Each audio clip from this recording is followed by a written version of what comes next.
Whoa!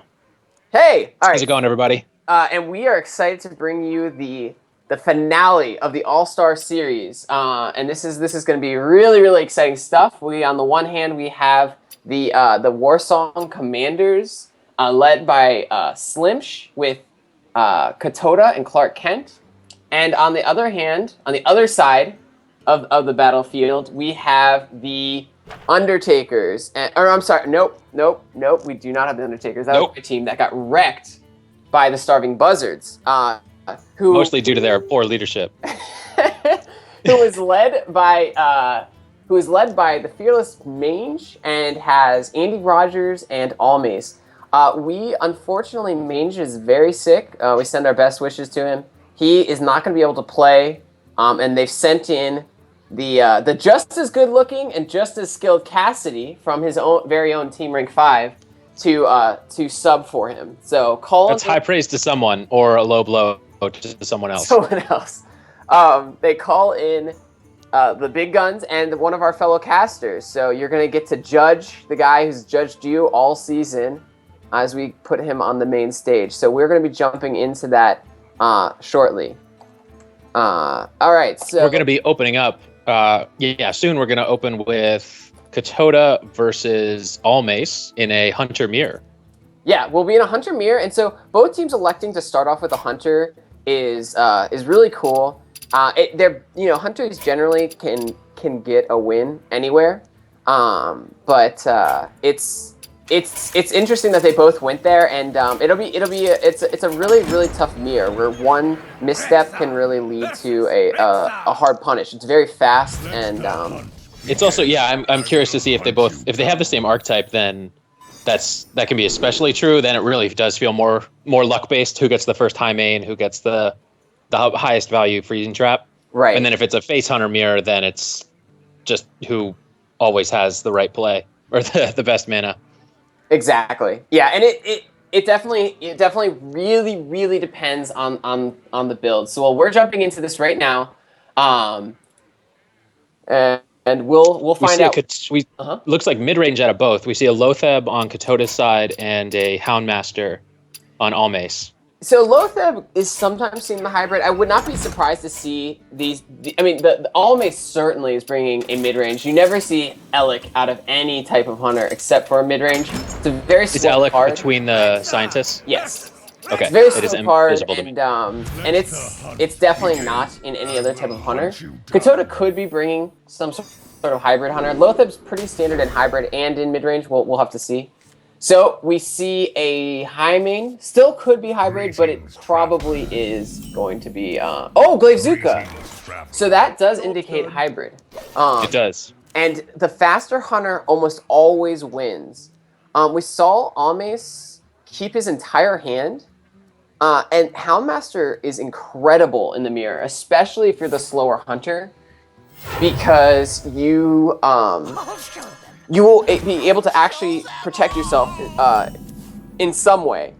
Right, against the onslaught. Right, and so this coined out Mad Scientist is actually going to be really tough, and a really tough start for Katota here. He's going to have to use the Glavezuka, and already getting the secrets on board. That early board struggle and tempo struggle is enormous in this mirror match, and being able to get a secret out on turn 1 ostensibly and a body is enormous for Almace. I cannot see that secret. Can you?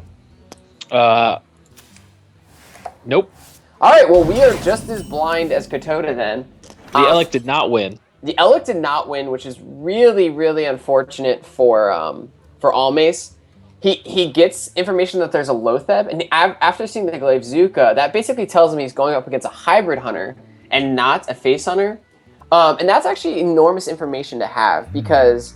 Well, I also wonder if he, having just seen the Lotheb turn, then I'll be interested to see if on turn 4 or 5 he isn't afraid of Lotheb. Because it could catch him by surprise, since what's the likelihood he will actually draw it now? Right, I mean, he only has 2 turns to draw it, so yeah, that's a great point. It's unlikely. So right now, Katoda's trying to get, because basically the biggest tip to winning this mirror is not trading. You want to be the one who's going face and forcing the other hunter to trade. So we see Katoda go, and he was able to proc the freezing trap when it turned out it was a freezing trap. And he also revealed the fact that he's an Argent Horse Rider. So right now the board is basically empty, and Almace rolling an Animal Companion into Misha, which is enormous.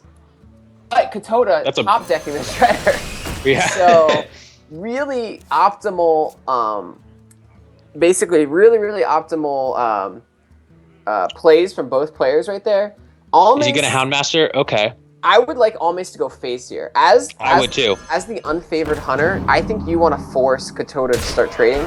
And this will be really incredible. Katoda's definitely favored here, but by not trading there, Katoda's that's an incredible amount of damage, and there's not a Argent Horse Rider is the only damage from the hand reliably. Right. That Katoda's got. He could get a Huffer, but he could Juggler into Animal Companion, and almost every single Animal Companion does help him here. The Leok, if it's a 5 and the 33% Juggle goes into the 6/6. That would actually be the best case scenario for him. Right. Yeah.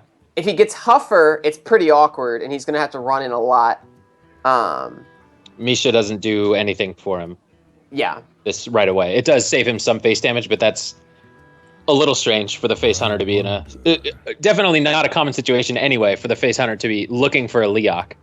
Right. Oh, I completely agree, especially with only one minion on board. Well, it looks like Katoda's going to pop this and see what he gets. This is definitely the very conservative reliable play. Makes sense. Yeah, and this is going to, I think, definitely the optimal play. So I like how this went. Almace is going to continue to go face, and I completely agree with this. He will have a bit of a weaker turn here. He's going to try to set up for the high main, and this is really going to open the door for Katoda to potentially swing things around. The question is 15 health enough for Katoda to turn things around? Well, yeah, and it's going to either be 13 or 12, depending on... Okay, so 13 health. Right. Fair enough. Yeah, 13 health. So Katoda here can double Animal Companion, and I like it a little bit more than High Main, because he could get some really favorable trades here. Right, and he's about to pop the secret. There it is. And you really, oh man. So potentially the two best for him, because he's protecting his face, and he's able clearing the board. Yes. Yeah, and if you're Almace here, do you quick shot the Giblin? Well, Almace is just going to try to get the Savannah down and continue to play offensively. The freezing, that is a freezing trait from freezing trap, from Almace. And that's not that bad for Katoda. He can kind of work around that pretty well. In fact, really easily. He can, the Giblin he can get more value out of because he can re-stealth it. It's at a slight premium, but that's not a big deal. So what I really like here is I would like to see an abusive on the Giblin to kill off this high main. Well, then what would you proc the freezing trap with? Well, okay. That's what I'm saying. So but it's already done so much work that it's not. It's a high value situation anyway to get the proc off of the Giblin. I always do that wrong. Right, and so just to go over this for people in the audience, if he does not clear this high main, I believe he's dead with that owl. Like, the high main has to die here. He's up against the rope. Now he's going to have really quick plays to make. I think we'll see a kill command come out. Kill command's Knife Juggler hero power looks good. He could also Lotheb and go for a huge offensive swing. He is going to Lotheb here, but... Uh-oh. Is he dead? Silence 6. No, because of Lotheb. The Lotheb will save him. So he goes for the offensive swing, and this is pretty much a risk he had to take here. And it's going to pay off enormously, as Almace only has 2 minions in hand. However, that top deck Lotheb will be able to block any kill command shenanigans. Or rather, it won't. He'll still get 1. Right, but one kill command won't be enough. Well, he's got 11, 15, 17 on board, so it absolutely will be. Well, but if we're assuming he clears. Right, he'll have to play defensively here, which is already kind of a losing situation. I think what we will see from Almace here is I think we'll see a silence on the Leok and the high main attack in and a counter Lotheb dropped. And I like attack into what? The high main kills the 4/4. We're not even not the 2/4 that's buffing everyone, because then that way you save. That. Oh, and trade the high main into the 5/4. Well, it'll be a 4/4, so he'll keep his high main body, and it looks like okay. And I like this a lot. This is gonna really sure things up for Almace. He's gonna be able to basically remove any chance of Katoda lethaling him while putting up an enormous board. So now Katoda's back on the trade strategy, and it's going to be a tough one. So the explosive trap here actually saves him for a turn if he leaves the high main alive. Yeah, and that's if he doesn't, then he will kill off the hyenas too. So actually, I don't know if that's it's probably not worth it. What would be really interesting here is an explosive trap into an abusive sergeant and hit the Lotheb, and then just try to push as much face damage as possible. He's got the kill command, so he could go for that play. Almace in hand and hero power has 10 damage, so he would be on a quick shot or kill command top deck. I really like that line of play with the explosive trap. He needs to do this quickly because the juggle is important. It looks like, and I like this because this clears out. This gives you a much higher likelihood that your juggle is high value. Yeah, this is exactly what he's going to try to do. Oh, well, he still saves him a turn. Right, and Almace doesn't really know what that trap is. The way that Katoda played this is he kind of sold the freezing trap as well, and that will make Almace potentially misplay here. Almace has to attack with this with this Hyman to face, because if this is a bluffed snake trap, he would have lost the game. And there's really no downside unless it's an explosive trap, which of course it is. I think if you're Almace here, this is very tough for Almace. And I think this has been wonderfully played by both players. I haven't really seen any noticeable misplays, if any. Yeah. Yeah, I don't. I think if in this case, I think I would hit face, but you got to know that something's up. But at the same time, if it is an explosive trap, you need. If he kills your high main, then your hyenas become useless. Right. So he clearly expects that it's a possibility, or understands the possibility, because he doesn't play the juggler first, which you would often do before you proc the or destroy the high main, so you can get the extra juggles.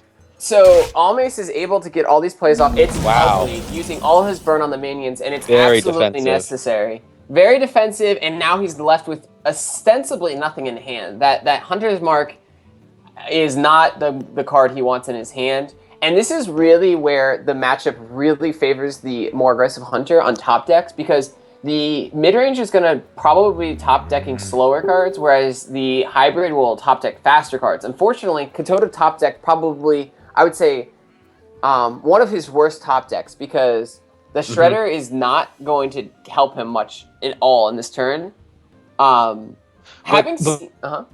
if you just put down a high main and you kill the juggler, high main kill command, it's mana efficient and he's at 9 health. I like the hero power a little bit. Hero power. I agree with the high main play.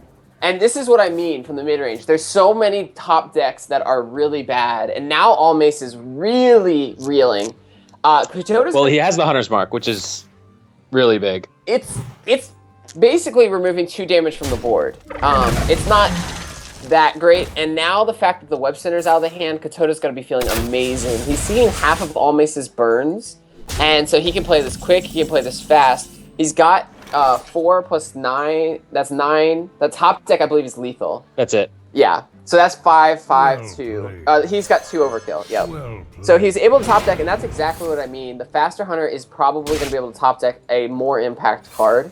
And Katoda somehow able to dig himself out of that terrible start. Really well played by both players. I think that the the Commanders just had a slightly they got favored there by getting the mirror. It was a good matchup for them. I think they both played it really, really well, and it was kind of the expected outcome. However, Almace certainly gave it his best shot to upset. I really like to see Katoda or Almace, when he recognized that he had the upper hand and decided to put more pressure on the face instead of play defensively. The big low theb, yes, I thought that was a really crucial turn. A lot of really, really tough decisions were made, and they were made, I think, correctly. So great game from great. In case anyone's curious, there was a play that probably when I started I would have been really curious about, when he used a 5 damage kill command on a 2/2 silenced Leok, and that was to get around or remove any beasts from the board to remove 3 extra damage from a potential kill command. Yeah, great observation, and it also plays around if there is a beast like a Houndmaster or something. It plays around a Ramling. There's a lot of beast synergy. You don't want to leave beasts on the board, so really well played by both players. And yeah, it looks like the Commanders were able to take that very vital first game win. So we're gonna go over the 100% of the teams that win the first game win the series so far in the All-Star tournament. Having been on the other side of that, and we've talked about this extensively in the series, the players, or the teams rather, once that first win comes down, the team that just lost is now reeling. They lost the game, which is obviously important, but now they're facing down the bench roll. Right, they have to avoid the bench roll and not send out Almace again, or it's very risky to do so. And so can you refresh our memory on what the bench roll is? Yeah, the bench roll basically is that a player cannot lose 2 games in consecutive order. If they do that, they're benched, and they cannot play again until someone on their team has won. So right now, if Almace were to come out again with either of his classes, which he has available, and to lose, he would be benched. And he would not be allowed to play again until either someone else on his team, so either Andy Rogers or Mange, or Cassidy rather, is able to get a win, or one of the two of them lost 2 in a row and became benched themselves. Is that correct? Right. Yeah, that is correct. Okay, so we are finding out, and this is incredible. So we are on. They're going for it. Good for them, playing around that fear. Yeah. So basically, the Buzzards brought back Almace on Mage, so they are going to play right into the bench roll, and so this is not something that the Commanders will anticipate. So the Commanders, they're probably assuming that Almace's Mage and Hunter are benched, and they'll probably be playing classes that are easily beaten by those 2 classes. So this will be very potentially. So what? Well, they're more importantly, they're going to play classes that they feel are favored against the 4 that are remaining. Or that, yes, that as well. So this will be very interesting, and we might see the Commander. This is a huge gamble by the Buzzards, because they Paladin, and it's going to pay off huge. So the Big Commanders time. are going with Paladins.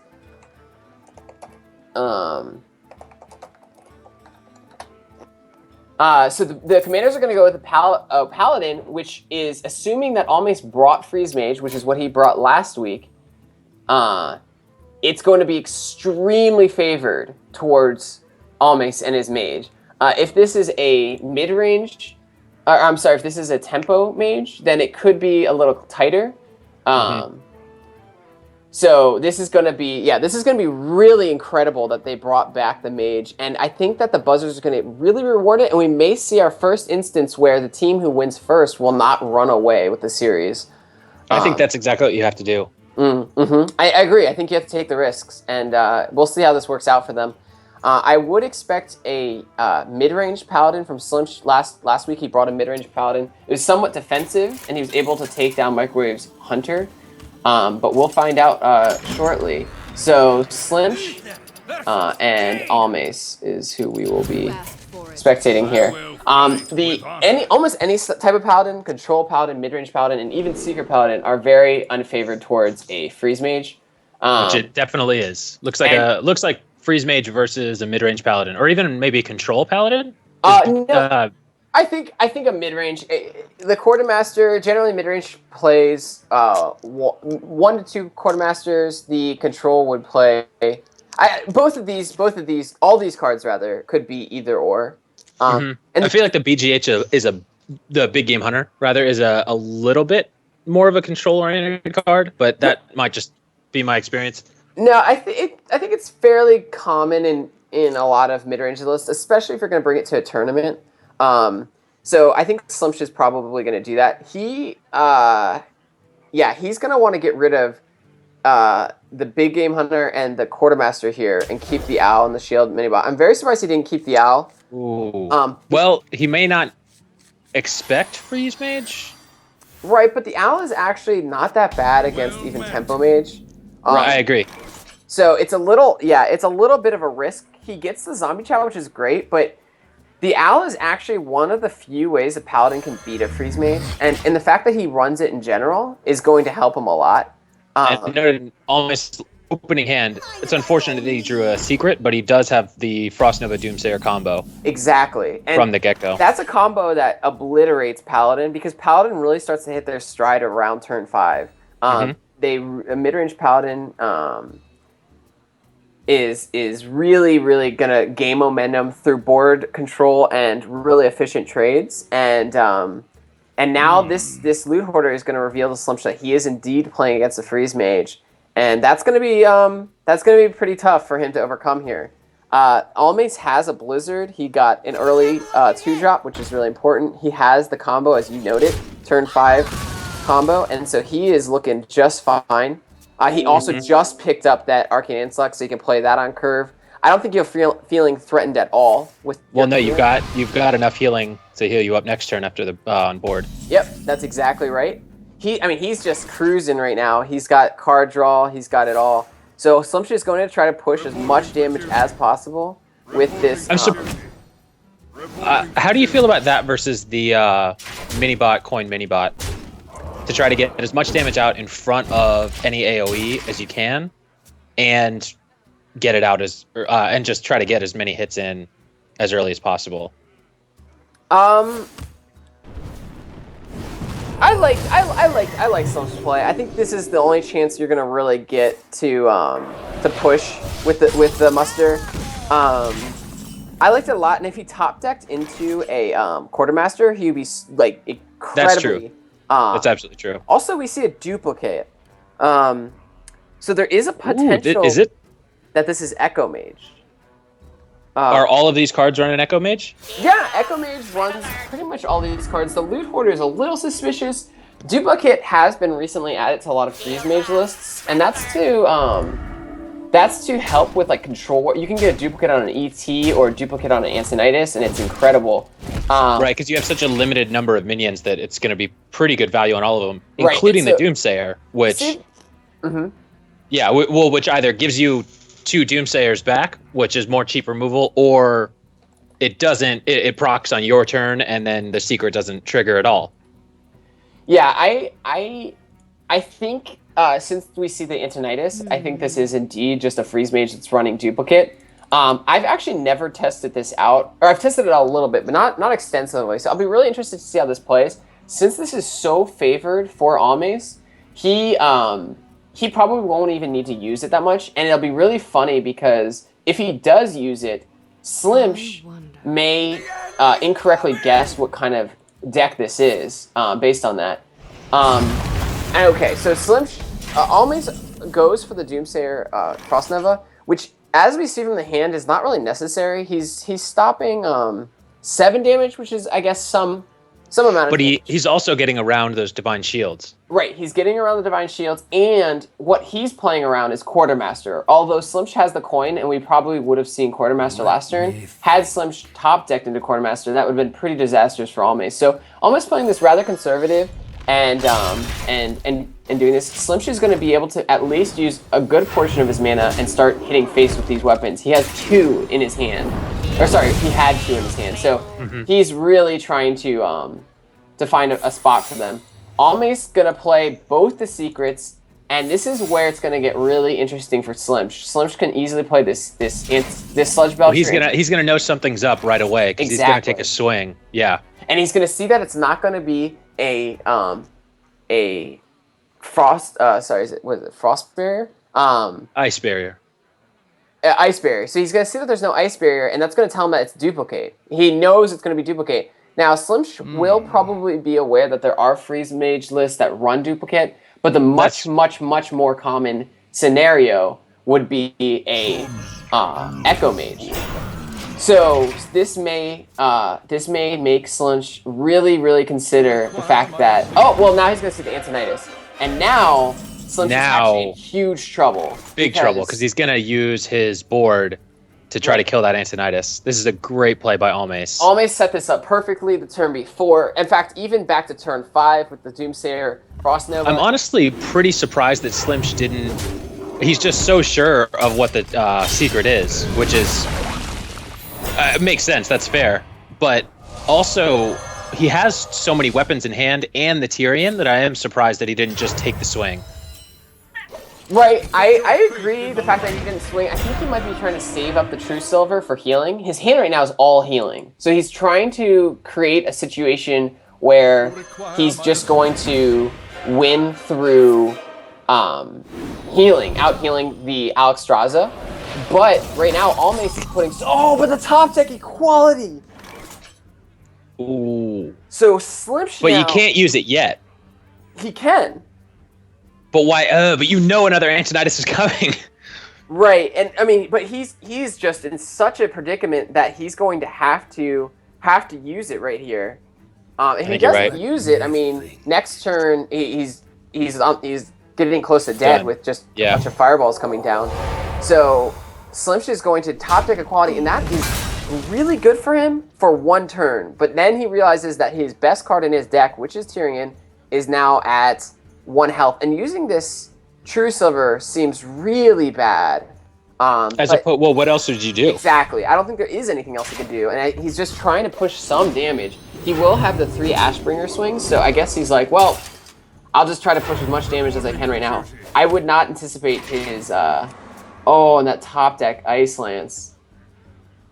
So Almace... I mean, Man, Almace can just freeze up the Tyrion again. He can remove it. He can ping it off and blows. I mean, he can do so many. He can ping it off and frostbolt it. He can heal bot. He has so many options right now. And that duplicate, which is not often seen in Freeze Mage, is really turning out to come up aces for him. Really cool game. I think Slim should, he's doing his best. He's extremely unfavored. And he's just trying to put some pressure on Almace to play defensively. But if I'm Almace here... Well, you know that he had to cut something if he put in that duplicate. So, unfortunately, a Paladin doesn't have a lot of burst damage from hand that it can rely on.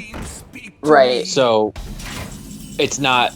You want to pop that bubble, but then you're still going to have to... You know that this has got to be an ice block. And so you'd like to pop the bubble, but it's nice knowing that, yeah, it was a duplicate, and yeah, it was an Antonitis that you duplicated, but at least he's got 8 less health than you thought he did. Right. Now, this is a really rough top deck for Slimsh. He's already got the Ashbringer, probably going to come down next turn. He's got a True Silver equipped, and he top decks another weapon. So instead of any, Dr. Boom or a big weapon here, Slimsh is basically going to have to hit this and Coghammer, trying to protect his... Right, the Coghammer does at least still give you some protection on, or not? Oh, he's just gonna go digging. So, and this is actually like something you'd never do as a paladin, but considering how bad his hand is, and the fact that Almace with these Antonitis plays is threatening to just kill him, straight up without Alexstrasza, this is a really good play by Slim. He's just gonna try to look for more answers, and right now he has none. So Almace now is going to freeze up that Ashbringer, and that he has a Frostbolt to follow up. So that Ashbringer probably won't see any action for a while. Right, and there's an ice barrier. Right, and so I think we'll see Slim just try to Aldor and stop the incoming damage from the Antonitis' body, but it's probably not going to be enough. I don't see this turning around. He's got 15 damage coming in with a guaranteed, 12... 13 next turn. Right, and one of the biggest issues here for Slim is the fact that he is not really able to use a Coghammer to taunt up or anything, and he's also used all of his healing from True Silver, He's also used all of his healing from True Silver. He's used his Lay on Hands heal, so he really just has he does have a heal bot in his hand. A heal bot, and he does have that. He does have the BGH to contest an Alex, but the Antonitis is going to start pushing so much damage that there's really no getting. It's yeah. I mean, Almace is going to have what is this? He's going to have 4 fireballs in hand. He's got the Blood Mage Thalnos to push more damage. So this is going to be really, really tough. So he has lethal next turn if the Archmage isn't killed. And I mean, I think that absolutely will be killed. I think we'll probably see a heal bot here. I think we'll probably see a heal bot here. The Dr. Boom is perfect, but it's not. It's just too aggressive. It's not going to provide him any health. And so I think Slimsh probably will heal bot up here. If he does, I mean, he could be doing some math. He has seen 2 Frostbolts and both Ice Lances. So the Slimsh actually could be able to figure out that Almace has no way of killing him without that body. And he could remove the body, which it looks like he will do, and then play the Dr. Boom, knowing he can't die this turn, and then try to out-heal. But I'm pretty sure even with the 8 healing, those 4 fireballs is just way too much, because he'll heal up to 20. He can get himself up to 23, and there's 24 in pure damage, fireballs. Right, so this is actually pretty much a 100% loss. There's another Ice Boss. So basically, Almace, who may have miscounted his damage, he may have prematurely said well played. I mean, I don't know. I think he just knows. There's nothing. Right, there's literally nothing Slimsh can do here without a Kazan. And there's no way Almace can play around Kazan, actually. He will. Oh. See, Almace may be a little scared of Kazan here. And they're really... well, that's reasonable, because he's in such a commanding spot that... Well, why take the risk? Right, so he could set up an external lethal in his mind, but the heal bot will quickly change that notion. And it looks like if I'm Almace here, I would definitely just go for the fireball ping. And it looks like he is going to go middle of the road here. And this might, I mean, I wouldn't say punish, but it certainly is. I would think he would probably want to go a little more aggressive. He is playing around Kazan. Honestly, I think right there I would have popped the Boombot, since that's one of the few things that can actually get around your secrets if you happen to find yourself with a Doomsayer on the board. Actually, let me just do the math really quick. 9 plus 7 is 16. 16 plus 5 is 21. He goes up to 22. Okay, so by pinging off the 1, he plays around Kazan. But he actually may have just really put himself in a really, really bad position. How so? Well, because this heal bot's going to come down. But he can't pop. He can't pop, that's true. So Almace isn't really punished. If there was a consecration here from Slimsh, Almace actually may have just been close to throwing the game. So the heal bot comes What would down. be really interesting here is if Almace still isn't convinced. Right. Because there could absolutely if Slimsh had a Mystic in hand, he just did the exact right play. Right, and so Almace now is gonna go full-fledged. Interesting. Now he's just going for it. Yeah, and unless there's another heal bot here or another lay on hands, and he doesn't get it, Slimsh is dead. Slimsh probably counted how many fireballs Almace made and knows that he's absolutely dead. There's no way for Slimsh to activate his his Piloted Shredder. So he is, I don't think there's anything Slimsh can do to even give himself a remote chance. Really well played by both players. Almace playing it carefully. He played around Kazan. Wow, we see a Cone of Cold. So an odd build, but Almace is going to get a win, and this is something we haven't seen yet in the All-Star Series, where the team who took the first loss comes back and takes the second game 2, takes it for a win. Tie it up, yeah. So really, really ballsy play by Oh man, I'm getting these teams confused. Buzzards. The Buzzards, thank you. Very ballsy by sending Almace back out, risking the bench, a risk that paid off in aces as they get the Freeze Mage out of the way. And Freeze Mage is actually one of the hardest it's a deck that can get cornered the hardest of any deck, because it has such polarizing matchups. So they've got to be feeling extremely good. And we're tied at 1-1, folks, and it's shaping up to be a really good finals. So yeah. So if you're the Commanders now, are you worried about the bench rule, or do you try to do the exact same thing? Well, and if you're the Buzzards, do you, now that you've set this or removed this precedent? Yeah. Yeah. Then do you? It makes it all much hazier. And so I think in this point, if you're the Buzzards, you just see who's feeling good, who's been doing really well in ladder, and who is just really comfortable with their class. Right, and I mean, they've got Cassidy backing up Mange on Druid and Paladin, and Cassidy's one of the best Paladin players in the league, having achieving Legend really quickly with it last season, really quickly with it 2 seasons ago, and he's actually like already rank 8 or something. With it. So Cassidy's on Paladin and Druid, and Cassidy has a Golden Druid. He's very comfortable with Druid, so. But he is has he been playing mid-range? Right. For secrets? I think. Because it might be a different list than he's. Exactly. The deck lists were submitted by Mange and built by Mange a couple of days ago. So Cassidy has to play by the rules of the tournament, has to play Mange's decks, so he won't be as comfortable. And it'll be interesting to see here what the Buzzards decide to do. Slim losing that with Paladin, it shows that he's playing mid-range Paladin. It shows that it's heavy on the heals. It showed a couple tech decisions. He never showed Owl, but it did show that he was running a heal bot. So that's pretty important things for the Buzzards to know, especially since they still have their Hunter, which is probably their most aggressive deck left.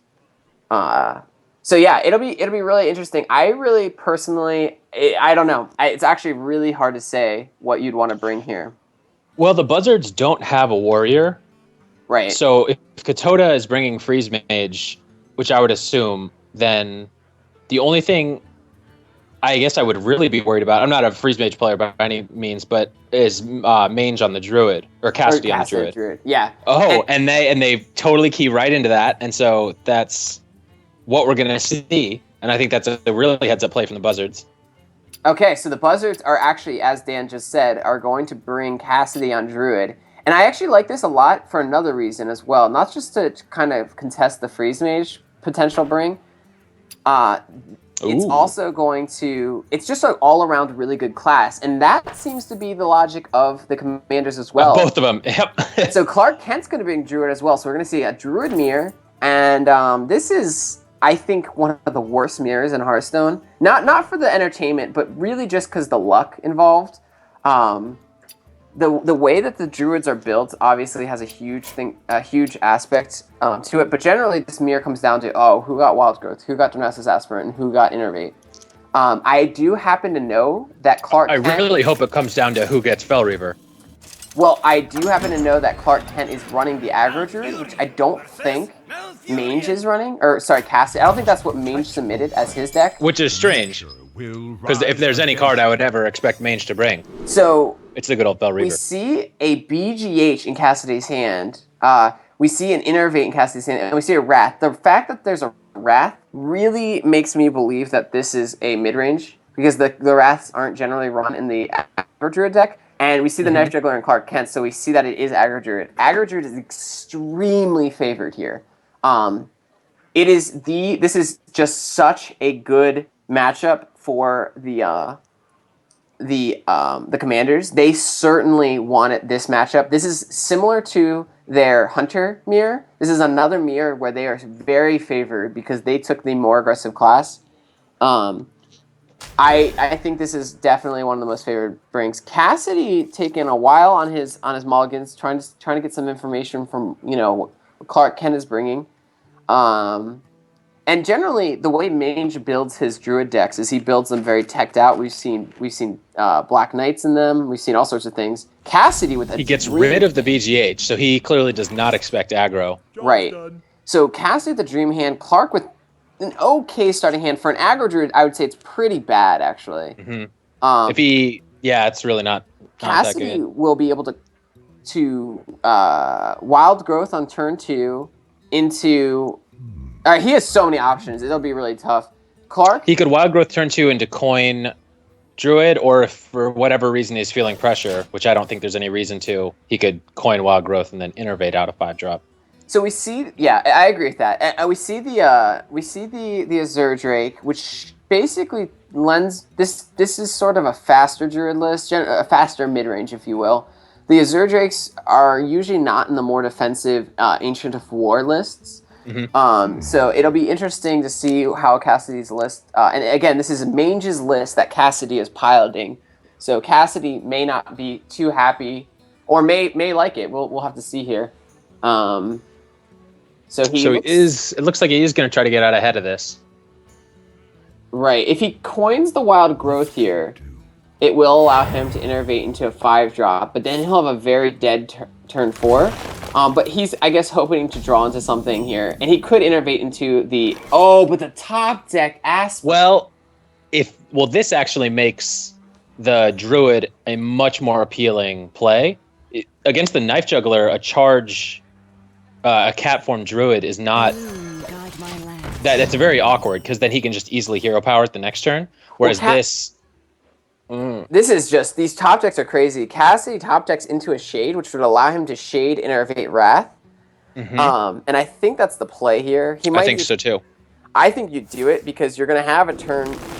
I guess you still don't have a turn 4. Interesting. So, Cassidy decides to keep this going slow, and he's about to see a Knife Juggler, and that's going to be... it's going to be the warning first... bells. Yeah, warning bell that this is an aggro druid. The thing is, Clark Kent has very little to back up this aggro druid because he's got a very clunky hand. You really want innervates. You really want a better board, a starting board. So now Cassidy... Oh, and Cassidy top decks into a Shredder. So he top decks his curve out here, and that's really going to be tough for Clark now. Clark can silence it. Yeah. I wouldn't be... he can also play another Juggler and Living Roots. So he can get 5 juggles. 5 juggles out. Yeah, he can get 5 juggles out, which has got to be appealing here. It plays into Swipe, but I mean, it's kind of hard to play around Swipe with Living Roots. He could also just go with the safe play, Keeper, and trade. Right, but the thing with the aggro druid is right. You're trying to do aggressive things. Trading class, you want to be just hitting his face. And using a keeper on a Shredder is probably not a great idea because Druid has the taunts. So I think we'll probably see Clark. Oh, well, maybe not. I must safeguard them. It looks like we do see the very conservative play here, and. So he does it, and he gets rewarded because Cassidy, who's on a top decking roll, top decks a Swipe. And now Cassidy with a very formidable board, and Clark's done very little damage to Cassidy's face here. Cassidy hasn't ended his turn, so he's potentially considering innervating something, but yeah, it doesn't look like he will. All right, so Clark now, this looks like a very straightforward True to the Claw taunt. Because you're just gonna want to contest this other Druid of the Claw. This is definitely not where the aggro druid wants to be. They want to be overwhelming the mid-range druid's board state. So I think this right now is very much favoring Cassidy. He's had tons of decisions to make with the innervates, or the innervate, the wild growth, and all the 5-drops, and so he's made a lot of decisions. I think this is a pretty straightforward one for Clark. Yeah, because even in the best case, if he does Knife Juggler, he could get just 2 damage. Yeah, he could only max deal 5 damage to this Druid if he was trying to get through it. Right. So Cassidy continues to top deck just like nuts. He gets a ridiculous. Top with the Innervate Swipe. He might not even innervate here. He's really valuing that innervate, and he's a much better Druid player than I am, so I will leave that to his discretion. Clark, I would expect to clean up this board a bit. It's kind of tough though. What do you think he should do here? I've been playing a lot of Dragon Priest, which has not been having trouble with the aggro druid. So I've seen a lot of them use Force of Nature just defensively to take care of big taunts, but I also win those games. So I'm not not sure that's the right play. Right, exactly. I don't know that it feels more like an act of desperation. Right. Well, Clark has Cassidy's patience. He's going to be able to Zerdrake Innervate Swipe next turn. And that's going to be really, really rough for whatever Clark plays, especially if he plays a Shade. Yeah. So he hasn't seen a swipe, and the longer this game goes without seeing the swipe, the more interesting. Okay, you'll probably get. Well, that's a smart move though, to not make the tokens with the Living Roots. Right. But he is going to get punished with that Shade. He's going to get punished big. Well, this whole board is going down. Punished. I would say this is just brilliance by Cassidy to sit for this long. And maybe this is what Cassidy was waiting for, was to see a Shade. And now Clark is really going to reel. This is the game. I think this is actually just... I think so too. This is a really heads-up play by Cassidy. Yeah. Really heads up. That's one of the worst top decks, and this is where, I mean, once the if the mid range survives, it has just such higher minion quality that it's just going to, if it survives the early game with high enough health total, it's just going to take this away. So that was basically the game right there. I see very little way for Clark to crawl back into this, but he's an MVP of the league. Of Season Kappa for reasons. Yeah, he wins a lot of games. He wins a lot of games. There may be some sort of way out of this. I think it starts... I don't even know. I guess you Lotheb and Lepronome. There's no really good trade on the board. I think you have to... But the Shredder is... Yeah, I honestly don't know. I guess just you've seen the swipe, so why Lotheb? What are you preventing now? Well, I guess a combo, but it's only turn 7. You're preventing him removing Lotheb efficiently. But Cassidy at 27 health, I wouldn't even be that scared. I would just use my face, yeah. Yeah, you can just drop ET, face tank, throw the Shredder or the Azure into it, and I think you're looking... You throw the Shredder in, and then you preserve, then your whole board is preserved. Right, yeah, sure. And you still have the spell power. He does have a Wrath and a swipe left, so this is just Cassidy's at his leisure to kind of figure out what he wants to do here. Even if he gets a Doomsayer off of the Shredder, he can silence it. Right. So it's not... I think Cassidy's just unless he finds himself with an ET... If he finds himself playing the ET first, which would be quite the... Quite the misplay to write home about. I mean, it's just, the Shredders are so lose-lose when it comes to the misplays, because you've got the mana, whatever it's called, the mana minion that right, yeah, the Mana Wraith. The Mana Wraith, thank you. So the Mana Wraith would affect his ability to hero power. That's true. He gets a terrible and it's minion. Just garbage. Yeah, and he's gonna just drop the ET here. He'll still be well ahead on board, and life total even. As I think he's gonna go to the face with the 4/4. Yep. So Cassidy is just running away with this. A swipe here actually would allow Clark to top deck, clear. However, that is not going to help. And he could clear at best with this. Right, but he'll be left with nothing in his hand, nothing on his board, and he'll be facing down a druid who has better card quality and higher health total and more cards. So and cards that have been reduced. It's just so hard to come out of this. That being said, I have never played aggro druid, so I have no idea if this is a common game. Right. Maybe they just draw into Fell Reaver and it kills unanswered and they win. I think that's a possibility. Personally, I think he'll probably play everything in his hand and clear. I think Cassidy, he had a great hand. He maneuvered it perfectly, and Clark Kent had a really rough start.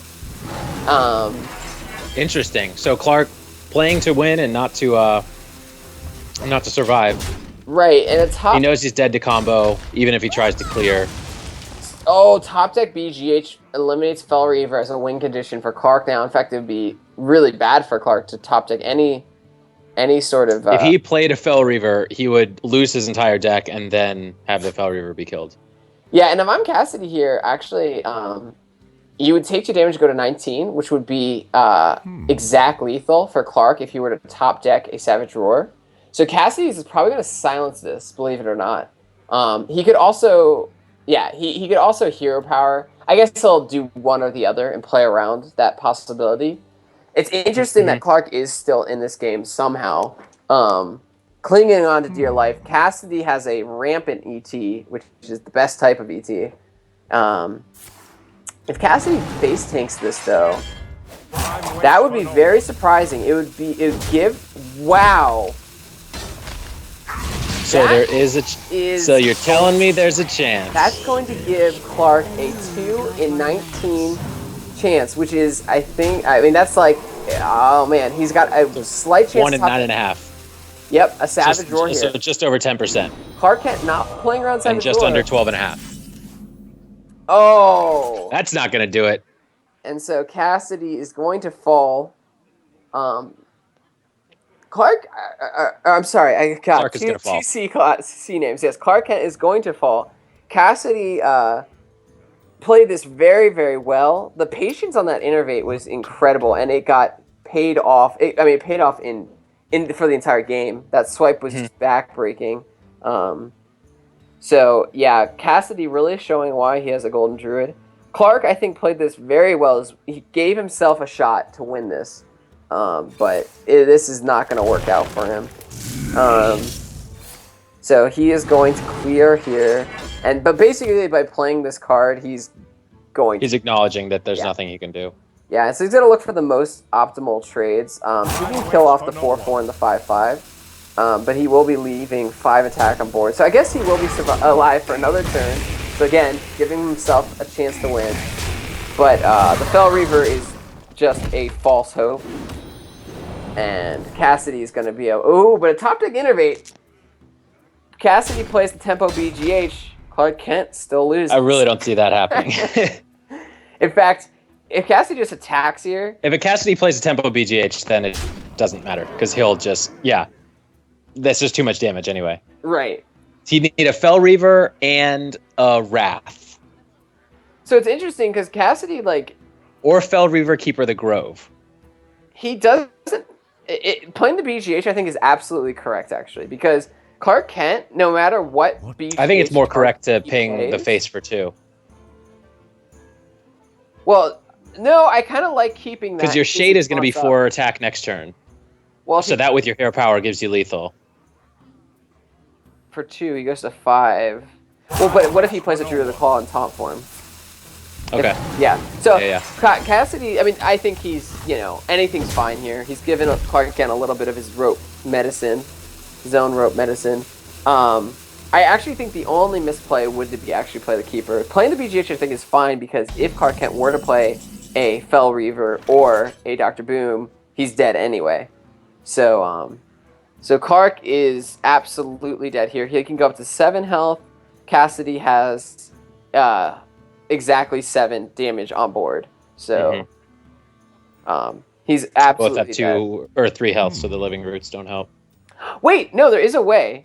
He can actually Living Roots for 2 and hero power it off, and he'll have 1 health remaining on board. Against the Shade? Yeah, if he does that on the Shade, the Shade won't grow, and he will actually have 1 health. He's ostensibly dead, though. Cassidy's going to be... And now Cassidy's sighing. And it wouldn't... Glad I didn't play that BGH. It'd be really smart here, Cassidy, to actually BM as hard as he could, because you will get to see a lot of the deck, and he can show his entire team all of Clark's deck here by playing 4 cards or whatever. He can, I think, play his entire hand. He can play his entire hand. And I would do that, but he's a flight player, and he's not going to show it. Clark gives him the well played, and so the very surprising victory, really, again, really well played by both players. Cassidy with just incredible patience on the innervate, and the starving Buzzards are really turning the ship around. They're up 2-1. They've taken 2 in a row now. So it's, and that's a win for everyone everyone who's played. So Andy Rogers does not have a win yet. right. And I think the best way to do it is really disperse the wins so the bench roll doesn't matter as much. You can't corner people. So I would be really expecting a deck from Andy Rogers here. Andy Rogers bringing Priest this week, which is odd. Last week we saw Andy Rogers bring a Control Warrior and Zoo Warlock. He is bringing Warlock again, so we'll have to see if that is Zoo or Handlock. He is better known for his Handlock exploits within the league. So the Zoo. The world is kind of tending more Zoo these days, it seems, though. Right, the Commanders with the enormous shock of bringing Clark Kent on Zoo last week, which really surprised the auctioneers, and it actually it was the class that they held on to almost to last. So it'll be interesting. Both players, both Andy and Clark, bringing back Warlock, but it is a bit of a mind games to see who is, see which Zoo deck Warlock deck that they are bringing. So yeah, really, really interesting stuff. You can see up on the screen who's bringing what, but just to go over it really quick, Cassidy has a win on Druid. He still has Paladin left, which we have not seen. Andy Rogers on the Warlock and Priest. And Almace has a win with his Mage, and we saw him bring the mid-range Hunter. The Commanders Slimsh on some Warrior, which we haven't seen. He's on a fairly defensive mid-range Paladin. Clark Kent on Aggro Druid. Clark Kent on some Warlock list. Katoda on Mage, and Katoda getting a win with that very aggressive Hybrid Hunter. So great stuff. I honestly I've been very, very impressed with the play level. These guys are the best in the league already, making it into the All-Star Series, and making it into the finals really just shows that these are definitely the cream of the crop of what THL has to offer. So great play. If you're the Commanders here, you just lost your Druid, you just lost Clark Kent. Who do you want to bring back? Who are you looking to turn around this 0-2 slide? Well, so what is there? Almace there's no Mage and there's no Druid left, so it's Paladin, Warlock, Priest, and Hunter. I would expect that they'd want to get Andy Rogers out there so that he could try to snag a win. Right. So he would be bringing either Warlock or Priest. I would not be bringing Slimsh on Warrior. Well, which is what the Commanders are going to do. Elect to do. The Warrior, Slimsh is probably going to be playing some form of Justicar Warrior, and I would expect Andy to be bringing Control Priest. I believe it's one of his favorite decks. I could be wrong on that though. I would be slightly surprised if Andy brings a Dragon Priest. And so Andy does bring the Priest. I think this is exactly the matchup that the Commanders wanted. If it's a Dragon Priest, that'll be much more difficult for Slimsh to win. You have recently come to some fame for your Dragon Priest exploits. How do you feel it's no big deal. Honestly, I think I've seen 2 Control Warriors in over 50 games. So hard to say. I know that Patron is not a big deal. Right. So we just to explain what I was referring to, if you're not aware, Hearthstone Dan, he went on an insane run in the last 2 days of last season and got to Legend with Dragon Priest, and it was incredible. He basically, you went 42 and 9. 42 and 9 in the going from rank 3. That win percentage is unheard of. Well, I started at rank 6. 6, okay. Yeah. 4 down ladder. So that was not replicable. Well, we will be relying on you. I do not play much Dragon Priest at all. I love Control Priest. Not very familiar with Dragon Priest, so we'll be relying on you to go over this. Is that what Andy's got? We saw Andy with a Dragonkin Sorcerer. Yes, he mulliganed. Ooh, okay, all right. So. Andy with a really strong hand, Dragon Priest or no, that's just a very good hand. Andy with his classic customary Andy BM. BM. So in that case, I think I would have done a Cleric Power Word Shield because excuse me. it denies the weapon, but it still gets you a body out there, and it's going to be so now you're doing it.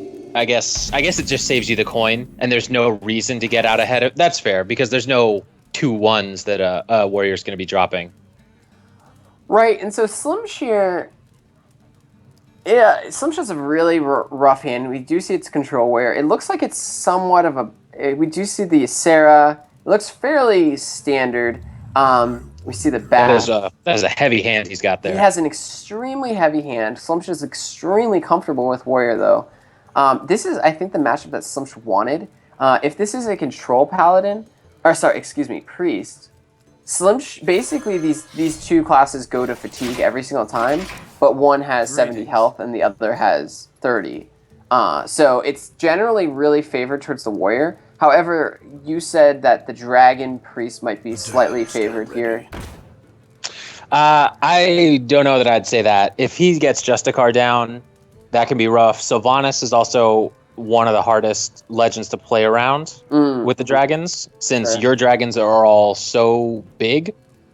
They're almost guaranteed to be able to take something, and you're so dependent on having a strong board of dragons that you're not really prepared for her to take one, and you really don't want to lose your entire board because that's contrary to everything you're trying to do. So Sylvanas is the only way I've found to play around her oftentimes is to just ignore her and hope that, and if you have taunts that are high enough health and weak enough attack to just keep her at bay for a turn or 2. And in the worst case, just heal her. Right.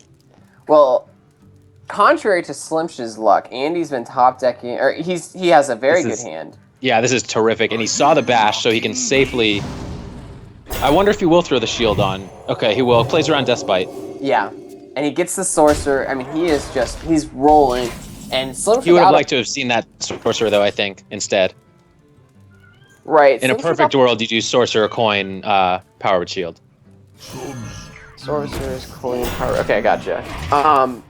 Because of the extra synergy it has with buff right, cards. Oh, wow.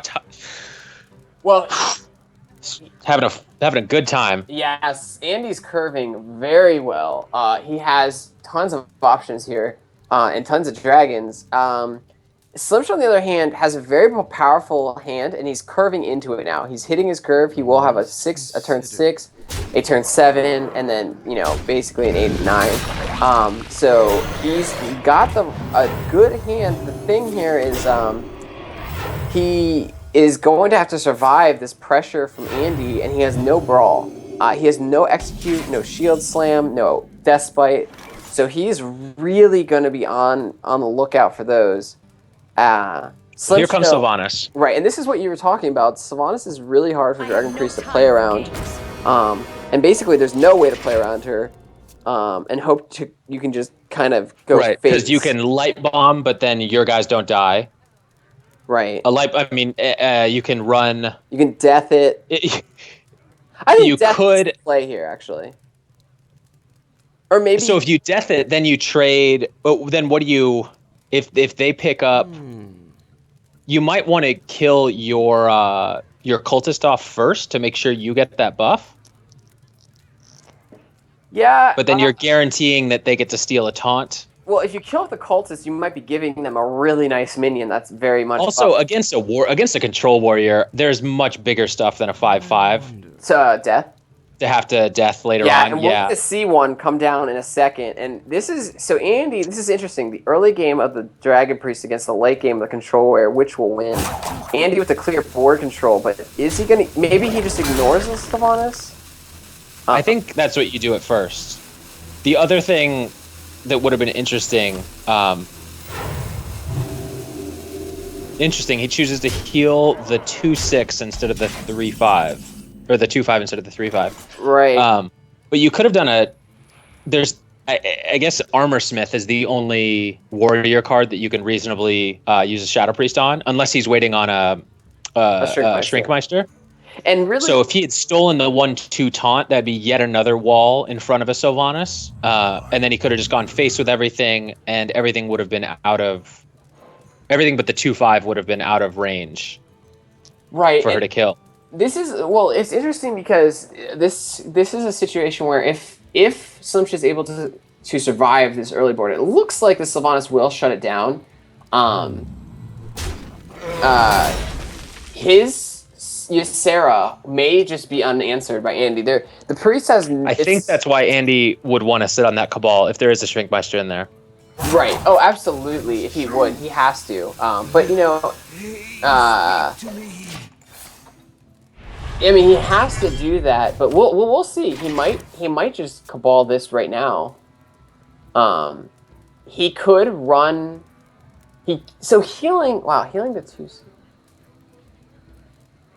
Oh, wait! I know what he's gonna do. He's gonna run the 3/1 in. He's gonna give Andy the 2/6 and then Cabal her back. Amazing play. Oh, that's a terrific play. I mean, that's amazing. And that's why they're the top tier. That I didn't even see this, and this is something that I think Andy actually set up last turn. He set up this play, I believe, last turn. Right, that's why he healed it. Right. Brilliant. That is one of the best plays I've actually seen on stream. That was that was really good. Yeah, he also denies Slimsh from anything more than 1 draw, and he gets past one of the hardest minions for the Dragon Priest to get past. Slimsh. But Slimsh just top decked Justicar. A pretty strong win condition because there's 0 burst that comes out of the dragons aside from what you might get out of Ysera. So. And he's got an execute in hand, so I think a Justicar hero power is not a bad way to go here. Yeah, and Slimsh agrees with you. He will start getting that enormous tank up armor, and man, being at 25 health and already starting to tank up is just so big. Andy here will have some difficult decisions, and it looks like he's going to try to draw for an answer. He gets the Shrinkmeister, but unless he has another Cabal, he does have Vol'jin as well. So very teched, and Vol'jin is definitely a very strong response to Ysera. Slimsh seeing the Cabal may indicate to him that his Ysera is safe. His Ysera is safe, and he may be tempted to play here. But I would rather see a Dr. Boom and tank up. Right, because there's still the threat of Vol'jin. But he sees...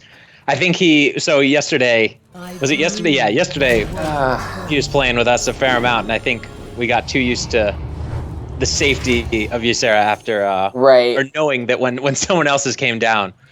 Well, potentially the best minion against Andy now, he's just lost it. Andy cannot steal it, but the Vol'jin is going to be pretty backbreaking. The Vol'jin's going to be a 6/12. Yeah, and I think honestly, I mean, it's very tough to call, but I think that might have been pretty premature. Like you don't even have board control yet, and you're dropping Ysera. I would have liked to see a high impact card like Dr. Boom. Ysera's a little slow. Who can really contest that? Right, and I think you'd rather get Ysera down once because his hand is so powerful. He could try to like push past this smaller board of Andy's, but the Ysera was a little greedy there, and he got severely punished. And now he's got a tough time because he doesn't have any of his removal except for the 1 execute, and that's something you really try to hold on to until you see their Ysera. Right. Well, there's also the 6/12 to worry about. Right. So he could go for like a Grom into the 2/4 to clear it, axe and execute the 6/12. So he's gonna drop the Dr. Boom this turn, and I just again wish we saw that last turn.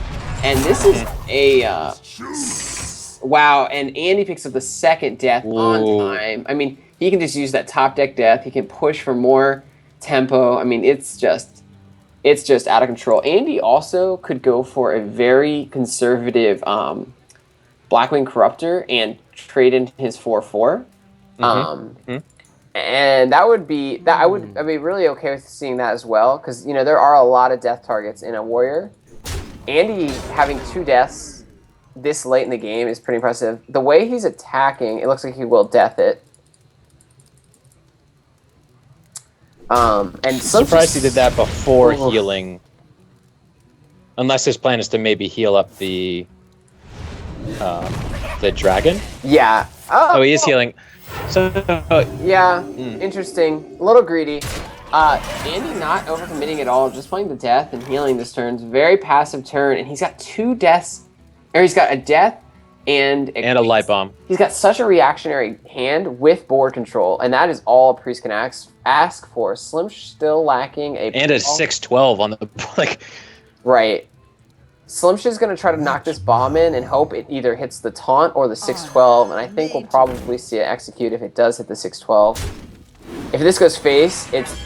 Oh, that is just so bad for Slim. Those are the worst case bombs. Even though they both hit for 12, they are just absolutely brutal for Slim to deal with. Even with even if he had drawn a shield slam with the tank up, he still doesn't have enough to shield slam off the Vol'jin. Yeah, and Slim's going through his top 16 cards now and only drawing into 1 removal spell, and that is the Execute, which he is oh my gosh! A power Shadowward Pain played. So Andy with a very reactionary priest deck, and it is paying off so well. He can do so many things here, but a Pain on a Belcher is just so nice. Wow, Slim's right now is just rolling his eyes. How is this possible? And I mean, Andy can run the 2/4 in here. He can heal it back up. He doesn't have to play anything. And he's just, I mean, he's doing 10 to face against Slimsh's 4 tank up. And this is just a beatdown of, I mean, this is absolutely just a complete beatdown for Slimsh. And this is just painful to watch from the Control Warriors perspective. Slimsh is actually running out of threats himself. He's gone through 2 Belchers. He's gone through a Dr. Boom. He's gone through a lot. He finally picks up a slam. All right, so he gets a slam, so he can get rid of the Vol'jin. Yeah, and he can draw. He's seen it. If he draws into a shield slam, then he could take care of a lot of this board. He could actually wipe this entire board, but he does not. Yeah, Yikes. so he will use the Execute, and I wonder. It's at 5 health now, so you can't Grom. Oh, and you don't have the mana. I wonder if Andy will actually use Ysera at this point. Andy has been playing extremely slow and very much keeping he's keeping an advantage through his card count, and that is really going to pay off because he's basically playing around Brawl even though Slimsh doesn't have it, and Slimsh just is going to run out of resources. This is the exact opposite of how this game generally goes. Usually the Dragon Priest plays tons of early game. It gets brawled away or removed efficiently through weapons or executes or whatnot. And then the Control Warrior is able to then play their higher quality minions and just sort of run the Priest out of resources. The way Andy's played this is just phenomenal. And he's going to... he's just going to keep on pushing. So efficiently, holding on to deaths, holding on to light bombs. He's just so efficiently dealing with this board, and he's out damaging the tank up. Slimsh finally picks up a shield slam, and he's going to be able to remove this 5/4. But I mean, it's just starting to be a 2/7 is something you don't want to execute. But and you haven't. I mean, and you still.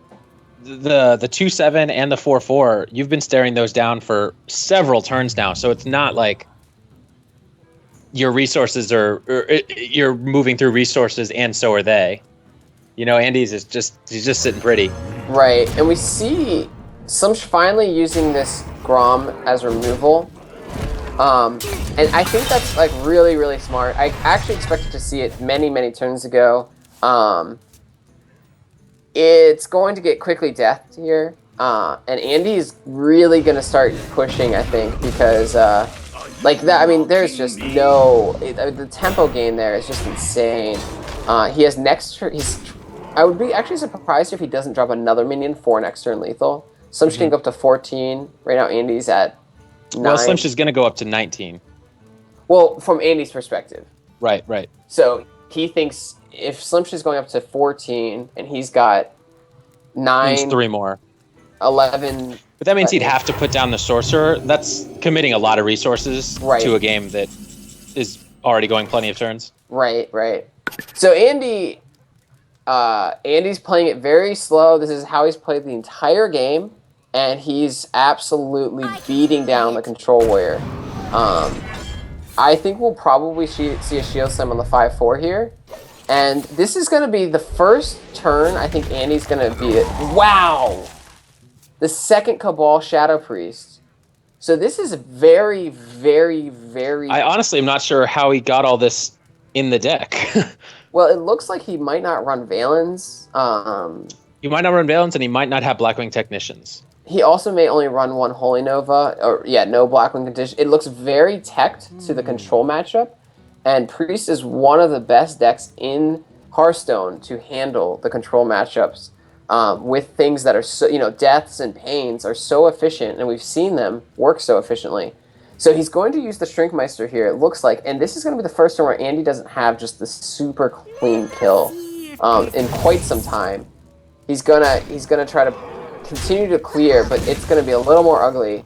And Slimsh may be able to Only a little. Just only a little, right? Slimsh is going to be able to axe this down. Finally, Right. he's going to be able to kill this Wormrest. Well, the other Wormrest died with the Grom. Oh, you're right. Okay. Right, okay. but this is, I think Slimsh is happy to remove a Wormrest. I think he doesn't ever want to see another Wormrest. Slimsh top decking the Deathbite's kind of bad here. He could use it instead of his... No, but he will go with the Fiery War Axe. And this is kind of awesome. It kills everything, I guess, but a healed Azure Drake. Right, and he might even drop this Acolyte of Pain here. He's seen one Cabal, so he wouldn't expect the other one. And at this point, you don't really want to draw too much, so he's okay if it gets cleanly traded away. If Andy steals this Cabal, if Andy Cabals this, it's actually kind of okay for Slimsh, because they're getting close to the end of their deck. Slimsh, though, with 3 cards in hand, one is somewhat a dead spell. It's kind of a lose-lose, because if Slimsh gets draws from this, he's getting closer to fatigue. If it's taken, his hand remains really small. All right, so Andy looks like if he will take this. I would Slim at some point here should be picking up a brawl, and things actually really could turn around for him. Well, yes and no. Yes, they will turn around and that he might finally be able to clear the board, which he has not done since turn 2. He's had no board control. So yes, but at the same time, he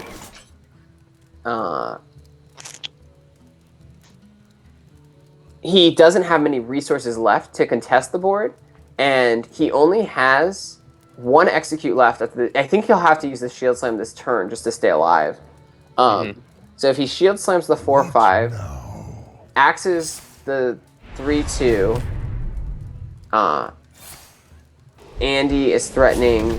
Andy has 7 damage. 7 damage against 13, so he needs 6 more. 13. So, and there's nothing except for potentially like double Valens and a Corruptor, which doesn't even fit in mana. So Slim should be okay here, and then he can Alex Straza next turn, and that's why he's setting up this Deathbite. So Slim's trying to just stay alive here, but now that Andy's seen both Shield Slams and 1 Execute, there's very little likelihood that this Ysera will be killed, and Slimsh can stay alive. So Andy taking advantage of Slimsh's decaying health and going for the throat with this Ysera. Slimsh is going to have to Alex here. If he had slammed, he probably would have just lost. Well, he's going to anyway. Andy's still going to win. He has the Dream, which gives 6 burst. He also has a Light Bomb.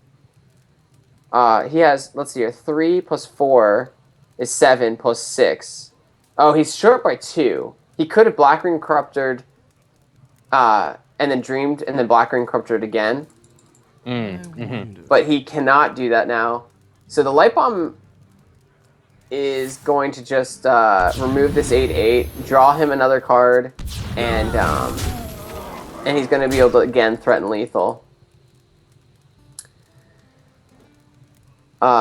Slim Placing to execute a tiny amount, but that's not really. Well, with the Deathbite at 1 charge, like it could get executed next turn anyway. This Dream card is huge for Andy, because if Slimsh were to get like a runner slam into execute into brawl, Slimsh has a possibility to come back here. So we'll have to see what Slimsh gets here. Well, Andy does have 6 damage out of the hand. Andy gets Ysera's Awakened. So he has 11 out of the hand. Bash, though, so Slimsh can go up to 15 this turn. minus whatever he. So you bash the 2/3, right? And then you can. Right. You slam the 2/3. See what you draw. He gets BGH, which is not helpful. No. Well, no, he can Nightmare and then BGH. Ah, that's actually a really good play. That's a play that I often forget, and that's a really, really good play. If I'm Slimshear, I still would just clean up this board. I would not use that combo yet. I would clean up this board with this Death Spite and the Bash. But you can't keep letting. Oh, you'd go into the Sarah and Bash. Yeah. That's true, because the Nightmares armor. On anything with 2 attack, you're guaranteed to be able to handle it with the BGH later. Right, you're going to gain 7 armor, and you're going to be at 4 plus... He is going to do it with the Nightmare. Yeah, and... Is he trying to mill him? Well, no, I think he's trying to drive him to fatigue. I think he's... That's right, yeah, sorry, that's what I meant. They're very close things. So here, right now, just for everyone at home, Andy is about to draw and have 3 cards remaining, and he's like, oh my gosh! What? A mind control. So Andy is 2 Cabals, cards. mind control, 2 deaths, a Shadow Word Pain. Wow. I wield the power. Yeah, and Andy basically is going to put out some huge threats here, and Slimshear's going to have a hard time responding to these. Slimsh, in his bottom 5 cards, Brawl is one of the most important cards here, and Slimsh has not drawn it all game, and he's probably very frustrated with that. One of the worst top decks he could have possibly gotten. He has 4 cards remaining, and is he just dead? That is 4 plus 5 is 9. He can plus 3. Yeah, he's got Ysera Awakens and 3. And so he's dead no matter what. He can get 7 more armor here. He is going to hold on to the Bash. There's a Valence Chosen. I don't even know what Andy cut in this deck, but this is an insanely... So there are no Technicians. We know that much. And there's it looks like only the 1 Dragonkin Sorcerer and 1 Valence we saw. We saw 2 Powered Shields. We saw Vol'jin. We saw Ysera. We did not see any sort of Chromagus or other big dragon. Right. Very, very interesting deck coming from Andy here. It works out extremely anti-control. And... with the ever-expected Andy BMs. Yeah, Andy's going to go through slight BM wear with Ysera's Awakens. It's the second Valence. Second Valence. So crazy deck from Andy. Completely pays off. And the Commanders now, after starting off with that Katota win on Hunter, are reeling. Slimsh has not been able to grab a win with Paladin or Warrior. Clark lost the Druid Mirror, and the Buzzards are in a commanding lead. They've got, each player has a win. So they're looking at a great spot. Slimsh again is going to be looking at the bench, and this is kind of such a bad situation for the Commanders, down 1-3, that they may have to take the risk that the Buzzards did, where they might have to send Slimsh back out, hoping to get maybe against Almace's Hunter. I think that's definitely the bring from Buzzards. The Buzzards just saw Slimsh with the most defensive decks. He has the Paladin and the Warrior. I would expect Almace to come back out with Hunter. That seems like a very good pick for the Buzzards. Right. So if you're the Commanders here, maybe you send out Paladin or Warrior, both of which... I guess you don't want to send out the Warrior because it's a mid-range Hunter. That's kind of what I was thinking. It's not a normal face Hunter. And also, if a face Hunter has everything perfect, although Bash really changed that to be more in the Warrior's favor. Yeah, it's looking pretty... Nailed it. So Almace is with the Hunter. Yeah, so that's what we'd expect, and it's a mid-range Hunter. So if you're expecting that as the Commanders, and I think the Commanders should expect that. What do you bring? I think a mid-range Paladin could be really good here from Yeah, Sims. I agree. Katota is probably playing Freeze Mage, which is generally favored against the mid-range Hunter. But since the Buzzards still have Paladin left, you might. And you're only favored against that mid-range Hunter if it's not bringing a Kazan. Right, or a Flare. A Flare, right. Probably aren't, but it could, yeah. Yeah, so, and it looks like Yeah, it looks like they're still trying to figure this out. I would expect Slimsh to come back with the Paladin because you have to so expect Almace on that Hunter.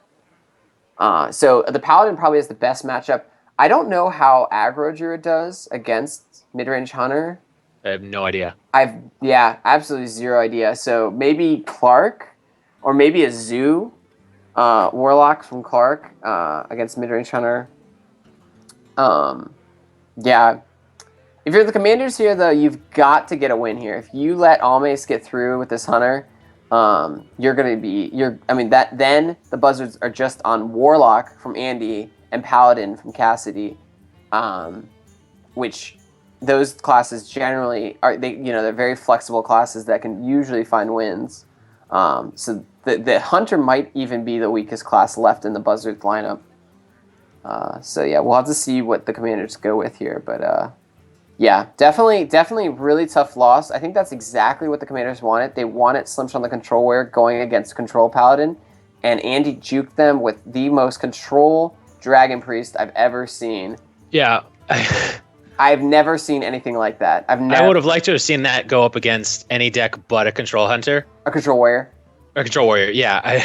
Yeah, it would have. I feel like I could see that just having a handful of unusable garbage. After seeing the Mind Control, and the double Death, the double Cabal, the Shrink, like that deck, I wonder, and he runs a Pain, so he might even run a second Shrinkmeister. That might have been the last card, honestly. Mm-hmm. I wouldn't be surprised. It would be interesting to see how that deck how it does on ladder against a very aggressive Paladin or Hunter. So Slimsh goes with the Paladin. So exactly what we expected from both teams. The Commanders taking that risk. This is an enormous risk because Slimsh has both his classes he needs to get a win with. So if he gets benched, it's very much on Clark Kent and Katoda with the Hunter, or sorry, Katoda with the Mage. With the Mage. To win. So this is a huge game, very much a huge game for the Commanders to get this done. The Buzzards are trying to keep this commanding lead, so we are going to jump right into this right now. It's so odd because generally, like these players, it's really easy to find Slimsh in the top players because they're all legend. This is the first day; it's just a bunch of plebs and like the teens. It's tough to find people on the friends list. All right. Well, we jumped in, and this is probably a matchup Slimsh really wants. No offense to anyone who usually is in the teens. No offense. Not that there's anything wrong with that. Right. But seriously. No, there's absolutely nothing. Ladder is a cancerous, terrible place to be, and that's why you should come and play in THL.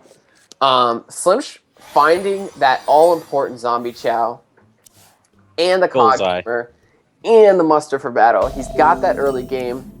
And that Belcher. Ram Wrangler. So. Ooh, light. Oh, I love it. Yeah, Ram Wrangler is a really fun deck. Almace, unlike Andy, is a very polite player. He's actually, I played him 3 times last season, and he is just. Oh, that's huge! That's a huge win. Yeah. Whoa! And even Almace can't resist the Greetings Traveler. I just would like to say that Almace, I played him 3 times last season, and he's one of the most pleasant people I've ever played. He's just a very friendly guy, and certainly someone you want to make friends with in the league. All right, so Slim Shear has a couple decisions. He's got 3 different 3-drops he could potentially drop. Most of them, I feel like the Musters aren't high impact enough. I think the Coghammer here is just beautiful. I agree. And use face? Yeah, I think it's just wonderful here. You maintain so much board control that way. Right, you're going to keep... And you get a beast off the board. Yeah, it's just so great here. I love this play. I think he can... let's see. Almace, we saw 2 freezing traps, right? 2 Houndmasters in hand. Almace, yeah. The problem is he doesn't have a beast. He doesn't actually have a beast. Yeah. Which is a rare problem, but definitely a problem. Almace has had a really good curve. He's had his King's Elec into his Mad Scientist. So that was an interesting play here. My expectation would be a freezing trap, which Slimsh can easily play around with either a Zombie Chow or a Muster for battle. Muster It for is battle. a little gutsy here because Slim plays kind of into a explosive trap, but I'm surprised he did this instead of the Chow Chow power. hero power. Yeah, I kind of expected that as well, but it will pay off for Slim here as Almace has no unleash and has no explosive trap. It is indeed a freezing trap. So Almace here, what do you do? Do you just play that? He did top deck.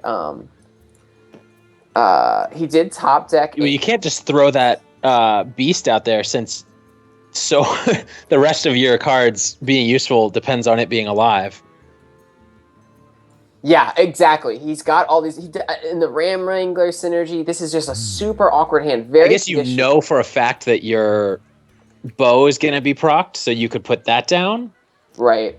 You could put the other mad scientist down and just do the hero power. I feel like I'd probably go for that. This Chow is rough. Yeah, this Chow is very rough, and Almace is just a naked Howlmaster feels terrible. Ooh. And Slimsh is going to get a really big read off of this because if it this allows him to he just plays. He can easily clear it without even removing the Divine Shield off the Chow. I don't know if that's worth it, but without a Quartermaster in the hand and the potential Juggler Unleash next turn. Well, I wouldn't. I agree with that, but it's also, at some point, you can't be too gung-ho with your health until you're have a lay on hands and are higher in mana. Yeah, very, very good. Yeah, that I like this play. Taking off the Chow's shield will allow Almace to finally get that weapon out of the hand and take out the Chow and remove. Yeah, and he's gonna heal up big time here. So. Yeah, this is an instant play. I like this from Almace. And the top deck web spinner, it's a situation where a turn 5 top deck web spinner is not the worst case. Not at all, because he can Ram Wrangle. Exactly. He can drop the web spinner into a Ram Wrangler. And ooh. Yeah, I think we'll see a Belcher here without a doubt, though. I think so, too.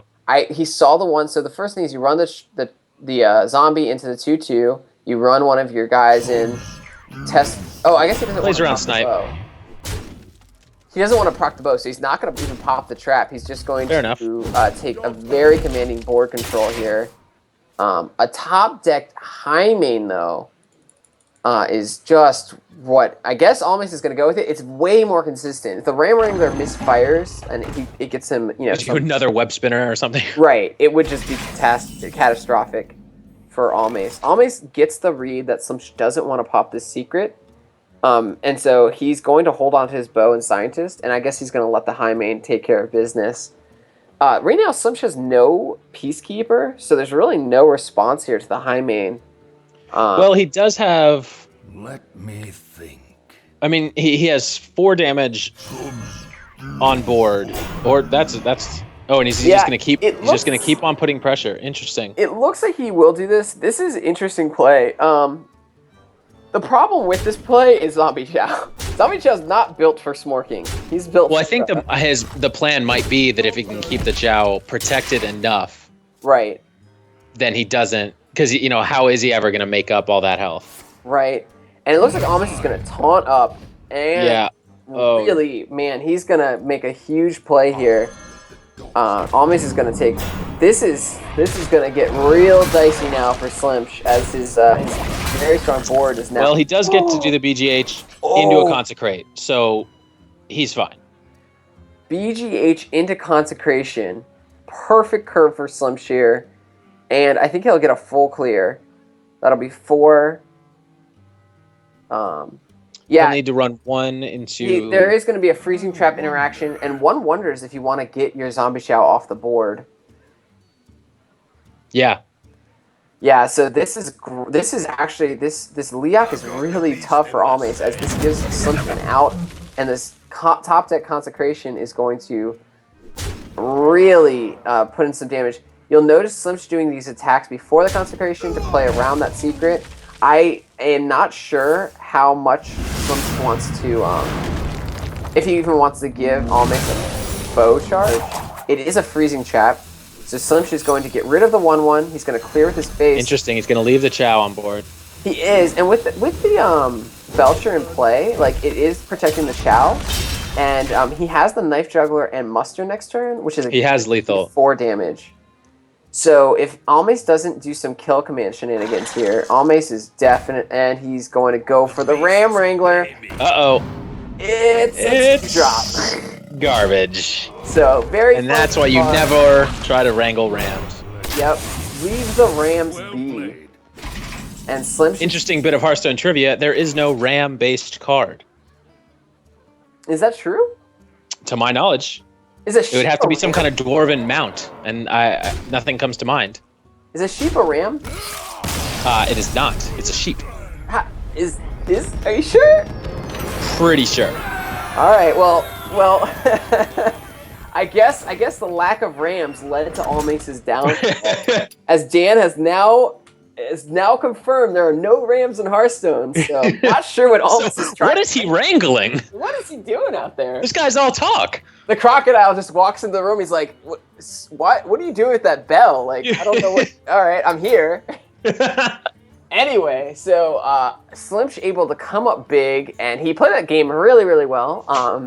Almace didn't have a lot of options there. Like he really just so many awkward turns with 3 beast synergy cards sitting in hand with no beast, just turned into a very awkward mid game for Almace.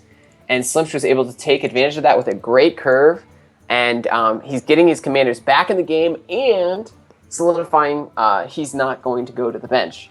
Right. So we've got Slimsh knocking out the Paladin. So that gives the Buzzards Almace on the bench, and Almace. I mean, that Hunter looks very awkward. So I would quick decision. Yeah, from the Buzzards. Very quick decisions. The Buzzards are going to go with back to Andy Rogers on the Warlock. And we're going to get to see which type of Warlock that is. The Commanders, I mean, it's interesting because with the Paladin out of the way, maybe that is a Zulak. Maybe that's what the Buzzards were waiting to get out of the way. Because the mid-range Paladin is generally very favored against Zulak. So how does the aggro druid do against it? I would think pretty poorly. I have no idea. I have absolutely no idea how aggro druid works. I just have been on the receiving end of a lot of Fel Reaver hits, and for that I blame Mage. However, he's sick, so I guess we give him a pass. Yeah, I would imagine that the Zulak is able to just control board, and the aggro druid is not able to really do. That being said, I could see Zulak struggling with an innervated or even turn 5 Fel Reaver. Zoo could really struggle to deal with that, and with their hero power and the Fel Reaver damage, that could quickly put them in range of a Force of Nature 7 drawer. So it would be interesting to see. The Commanders, though, I mean, Slimsh has played 2 straight games. I'd be shocked if he comes back with Warrior. He's probably wants a little bit of... Pretty unexpected, though. It would be extremely unexpected, but at this point, like, what does the Warrior even got to... I mean, what is it? The Warrior is pretty much unfavored in every single matchup now. The Mage has already won. Right, the Mage is the one, the Priest is one, which are really what the Warrior's after.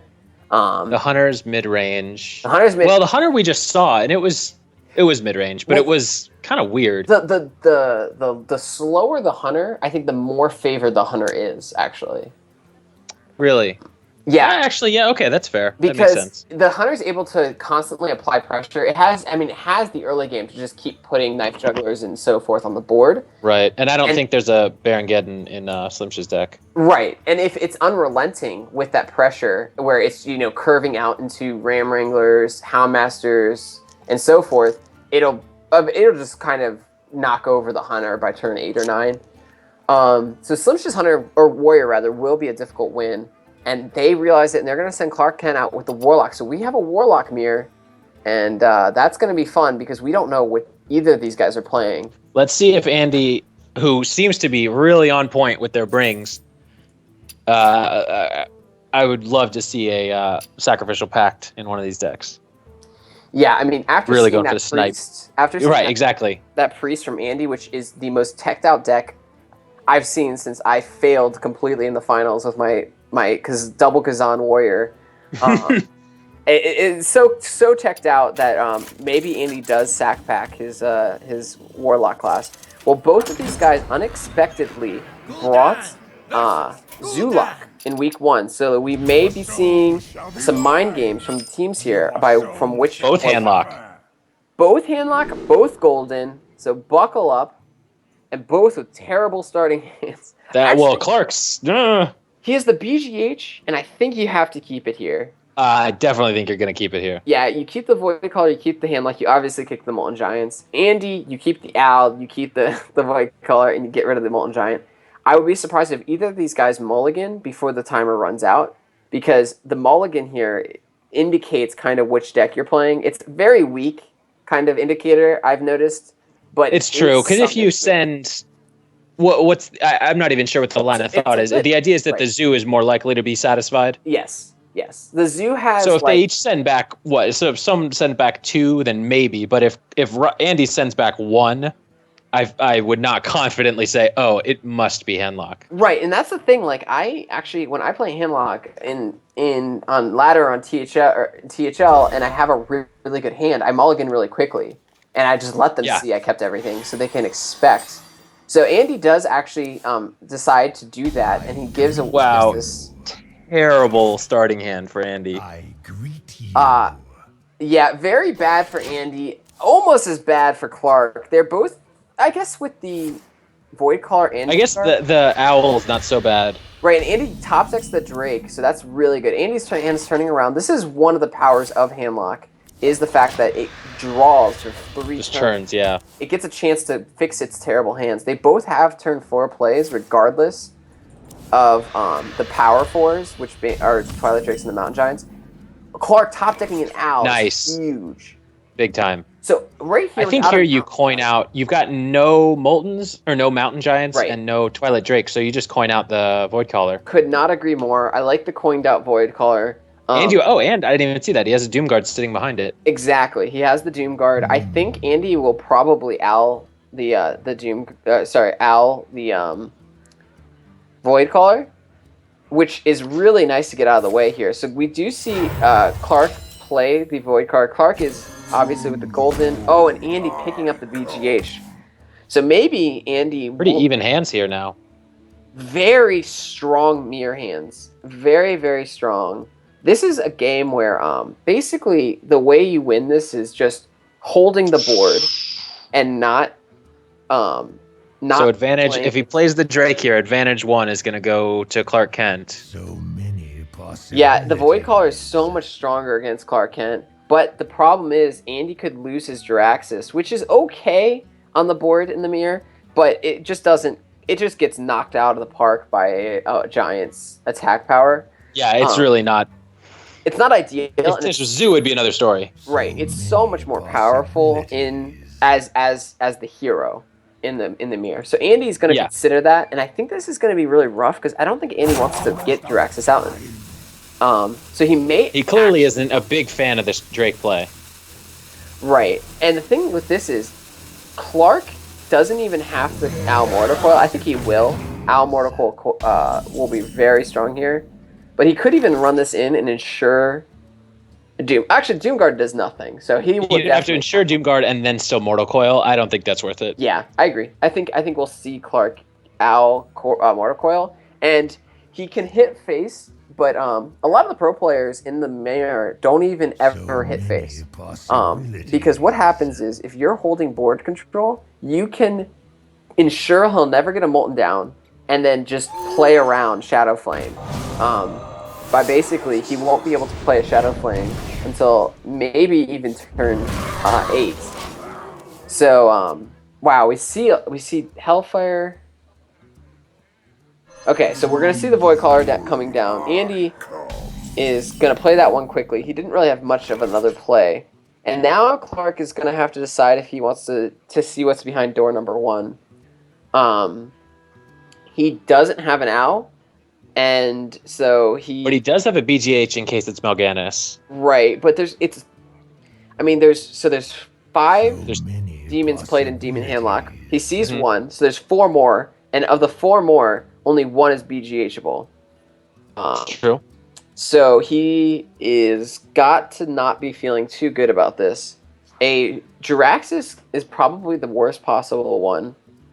Or maybe a Doomguard. So many Doomguard is possibilities. probably worse. Yeah, I'm not entirely sure which one's worse. It looks like Clark is going to try to control the board here. His board is very frail, so I think an Argus and trade in is okay. He's looking at Dark Bomb. He's very much on the clock. Oh man, and playing this. He's sitting on the BGH. Yeah, he played. Oof. He didn't even He get a didn't even tap. off. Yeah, and this is he really got rushed by the rope there, and I think that was a misplay. Not getting the tap was definitely a misplay. You see Andy tapping pretty much every turn. Andy's not going to see what's behind door number 1 and is going to kill off. Wait, is he going to use his Dark Bomb?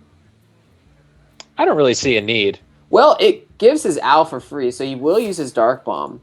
Clark has only tapped once, as we see at 28 health, so Clark is really needs to be trying to tap more, I think.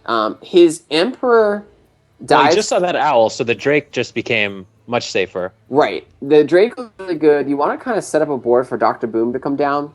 ET looks pretty good. I don't like ET, actually. This is not a very swingy hand for ET. Like, BGH is good to get ET'd, I guess. Because you want cards that you'll play a lot, like a bunch on one turn. But a lot of these are just standalone minions. Dr. Boom, you know. Healbot's a good ET target. But yeah, I like the Twilight Drake more. One of the better ET targets are kind of the super big demons. Like, if you can get Jiraxis on 8, that allows you to Jiraxis hero power. I feel like Taunt Giver, he only has one. I thought there was a Sun Fury in there. But ET on the Taunt Givers is massive. Right. The ET really doesn't matter about the Doomguard, the Dr. Boom, the Lotheb. So it's, and the Hellfire even's So Andy going for kind of an aggressive play here. He's not going to deal with the 4-9. I don't even know if he could. Regardless, he had 5 plus 3, so he couldn't even kill it if he wanted to, unless he really ran resources in. Oddly, he hits it, I guess, ensuring that his Dr. Boom can kill it, but Clark can easily BGH that. He can even play an Argus on this 4-7. Just I don't know that. Do you think you would BGH it with the boombots there, or do you think you would just run it in and use a Hellfire? Yeah, the Hellfire play is interesting as well. The really awkward thing about the Hellfire is that it'll put Andy all the way down to 15. 15. So it really unlocks playable Molten Giants, but it looks like we will see. Oh, we're gonna see a BGH here. Okay. So BGH and no taunt is going to kind of. I guess it's okay. Clark was really an awkward hand. Andy's hand's gotten a lot better since his mulligan. Clark's hand is just not reactive enough. It's just a lot of standalone minions that are too slow. And Andy top decking a Mountain Giant. Really strong here. He can tap into Mountain Giant. He can dark. Does he still have a dark? Yeah, he has the Dark Bomb. Oh, he does. Wow. Yeah, so it's gonna be. Yeah, he's going to see where this bomb goes. It's a little greed. I don't know. I guess he seems like it. He's going to hope that it does damage to one of these minions. If it kills the BGH, I think he's okay with that. Because he can Dark Bomb. Well, he might also just be worried about bringing Clark's health too low. Actually, I really like the 312 into the Drake and then Dark Bombing it before the bomb. But we'll see. I think he wants to keep targets, though. Because you want the bomb to not hit the face. I think that was definitely not what Andy wanted here. I agree. I think he would have liked to have killed it. Plays the Giant, and he's going to taunt up. 4 plus 6. I guess he's 9. I mean, there's very little chance he can get a lethal here. No Shadow Flame from Clark. The Hellfire does next to nothing. Clark's actually really starting to have his back against the wall here. Not a lot of plays. He's facing down, what is that, 13 damage? Yep. So he's 6 away, and 6 is a very doable for a handlock since they have so many 3 attack. Which we see he does have. Right, so if he doesn't heal or deal, and he can't really deal with this board. There's just nothing he can really do. He can Argus and like He could ET and taunt just to put things in the way and make the heal bot and other taunt givers cheaper. Yeah, ET taunt seems okay.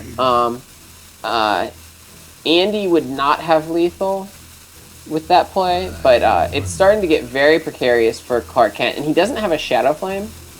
The Lotheb and taunt is definitely a much more conservative play here, and it's going to ensure no lethal shenanigans. I would like to see. I like this hit actually. You have to start beating up that Jiraxis, and that Jiraxis really has done a lot of work. Yeah, it really has. It's just really been beating down Clark Kent's smaller minions. Well, yes, Clark's had a surprising lack of giant handlock minions come down. Yeah. I wonder. Andy's probably looking for any lethal combination he has here. It doesn't look like he's going to find it. He also has a very awkward hand. I guess he can play that Void Caller, but it's kind of awkward because he really doesn't have many minions here. He might even be considering that 7 that bomb for 7.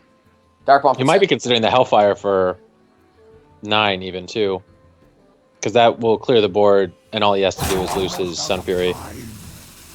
Right. Well, But no.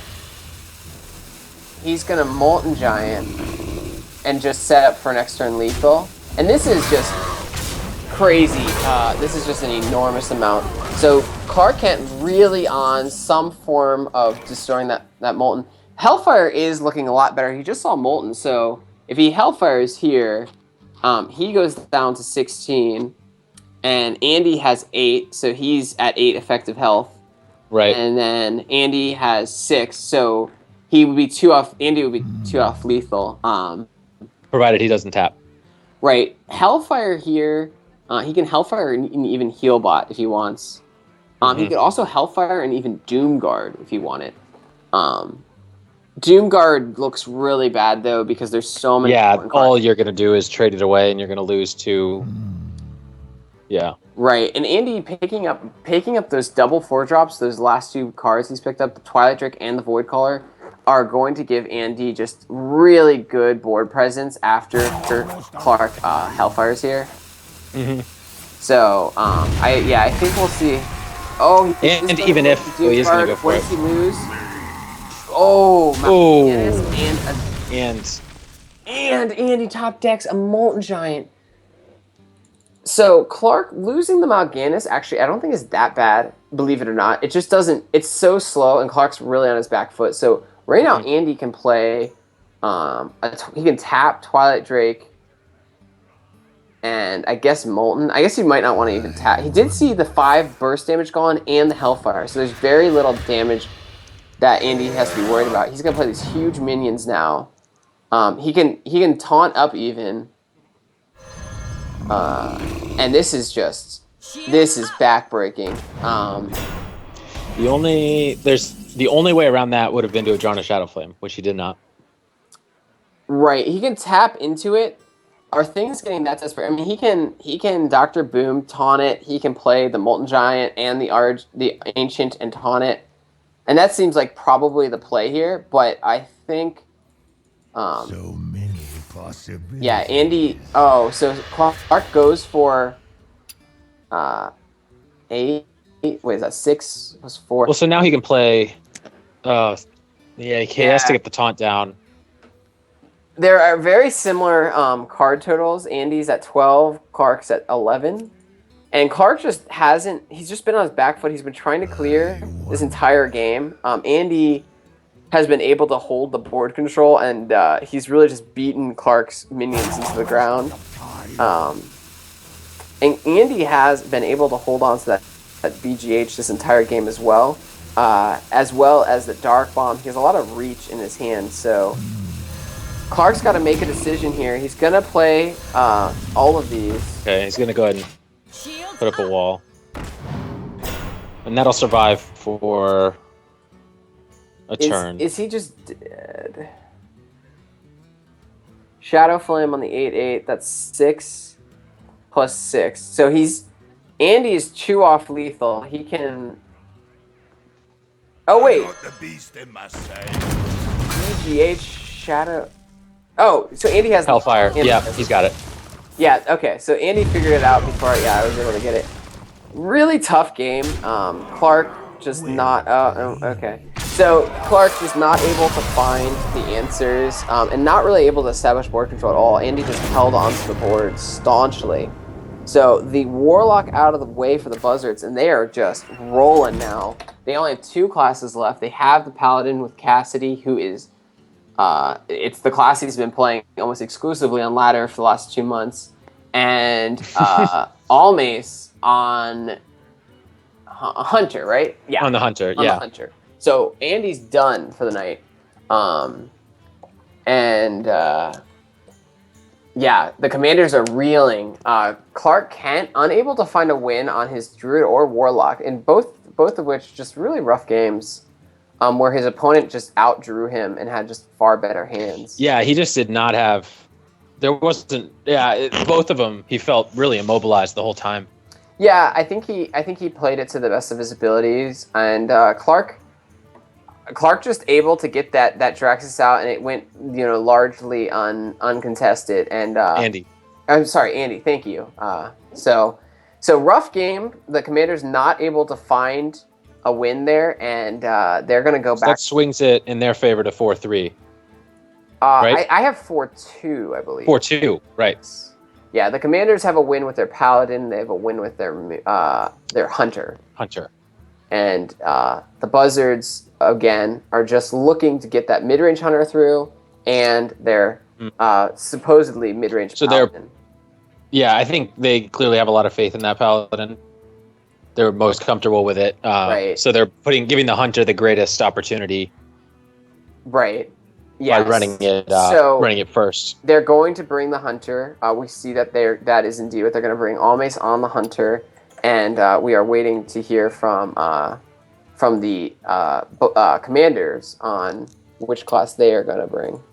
We haven't seen Katoda on Mage yet. Have we? We haven't seen Katoda's Mage, and we haven't seen Mage's Paladin. Cassidy's Paladin that was, again, made by Mage. Right. I think Katoda's Mage would be a really good bring here. I agree. It's definitely a good starting point. They're not only are they way down, the Commanders also don't have a lot of good answers to this Hunter. The handlock's generally unfavored against Hunters. We saw a Hunter's Mark, right? We saw that in game 1 in the Hunter's Mirror. So there is a Hunter's Mark in that deck. So it probably will be difficult for the Handlock to find a win against the Hunter. Paladin, depending on how many qualities it has and how fast it is, can also be favored against the Handlock. The Warrior is definitely, I think, the class that's really going to struggle here. The Druid also is going to have its work cut out. But we've seen Druid, and we've seen Clark Kent pilot Druid in very unfavorable matchups and find a win. So, yeah, this is definitely tough for the Commanders. If they bring, so I guess they may want to bring Warrior here, and hope that it's Almace on me. I don't know. I don't even know what the Commanders' game plan is here. Almace on Mage, because Almace is done with his Mage. I mean Almace on Hunter. That's what I mean. Hunter. Yeah. So this is going to be. I don't know that the Warrior is really that favored though against a mid-range. Oh, I don't think it is, but I think the Warrior will get torn apart by a mid-range Paladin. Especially the Warrior we saw from the Commanders. So the Commanders do indeed bring Slimshot on the Warrior, and we're going to see Slimshot on his very typical control Warrior going against Almace's very... That may or may not have a brawl in it. Right. We saw 26 of the cards, and then we did not see a brawl. We did not see a Baron Geddon, both of which are very important against a mid-range Hunter. So we're going to see this game right now. I think it's pretty favored towards the mid-range Hunter here. And Almace, I mean, his hunter has the legs to go the distance against a warrior. That being said, Justicar makes any deck that's mildly aggressive, fall on its face. Yeah, if Justicar gets put down and in a decent board state where it doesn't, he's not that far behind, that tank up hero power is just so good. It could be really tough for any sort of hunter to push through it because their hero power will be doing nothing. And Slimsh, unlike the dragon, the priest game, actually has a very good hand here. The big game hunter definitely will go back. I would be surprised if we see him get rid of either weapon. Obviously, the Fiery War Axe will stay. As a warrior player, you love warrior. Would you keep the Deathbite?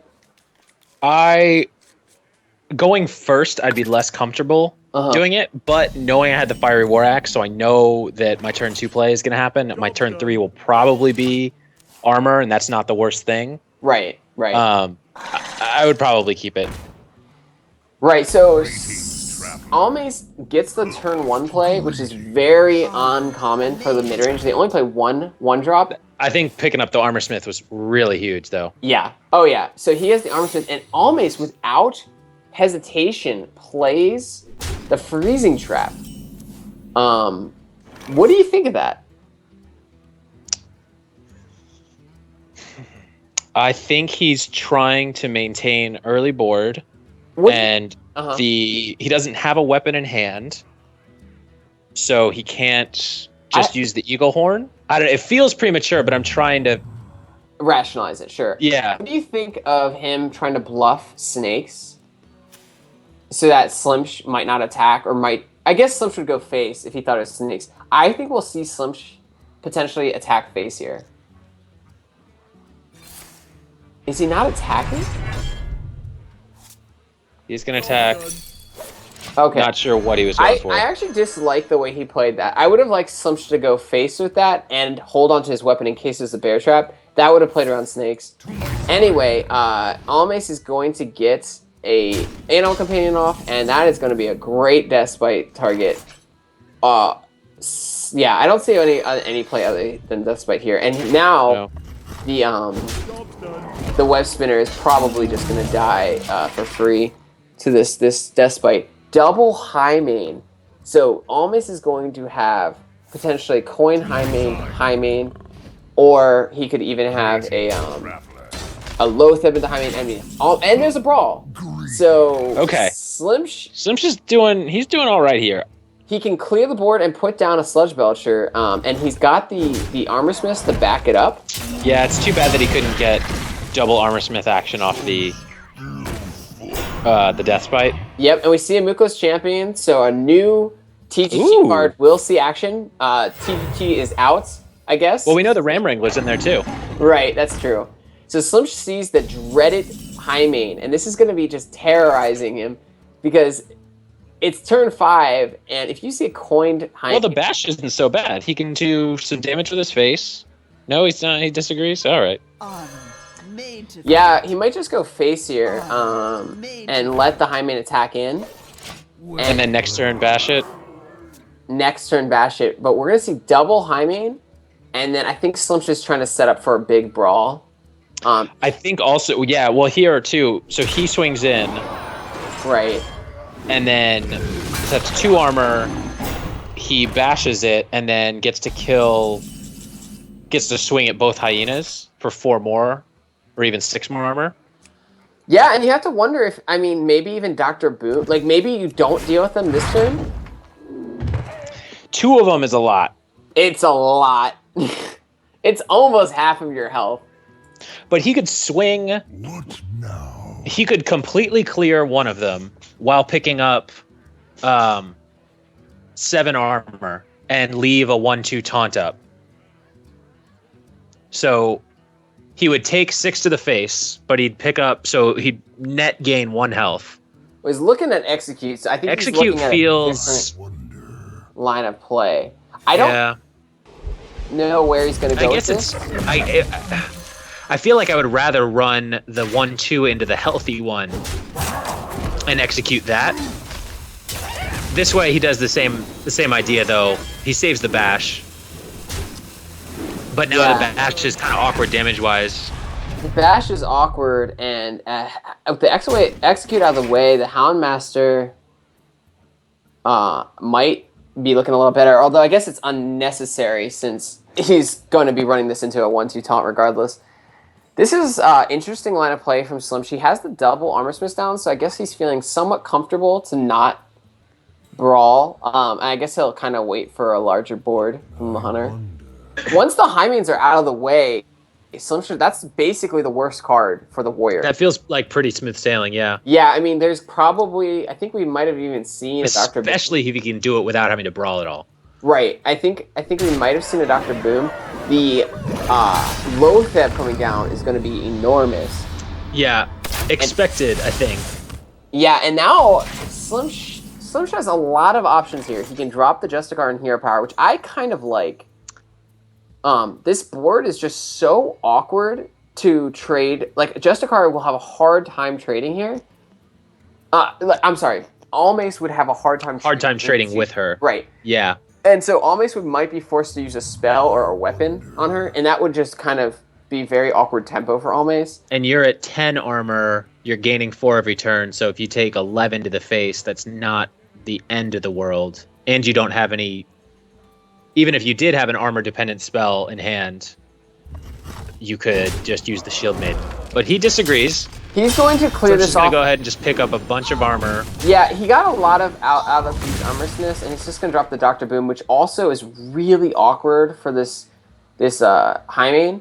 A Houndmaster could be used to kill Dr. Boom, but like then you. But then the Boombots can get a lot of value out of that. I mean, I think we're gonna look at. I don't know. This is actually getting very awkward for Almace. He doesn't have an Unleash. He has very little way to interact with his Dr. Boom. He may just. What I really liked about the keeping those armor smiths down, I would have worked harder to keep them up, personally, just because they really block any sort of knife juggler shenanigans. Right. Sure. Well, he did remove them, which makes an Unleash a little worse because there's not 5 minions. So maybe he was in a way. But but if you as long as you have a taunt up, which I guess he didn't anymore. Right. That's fair. Yeah. But the an unleash of 5 while you've got 2 of them down is not a big deal.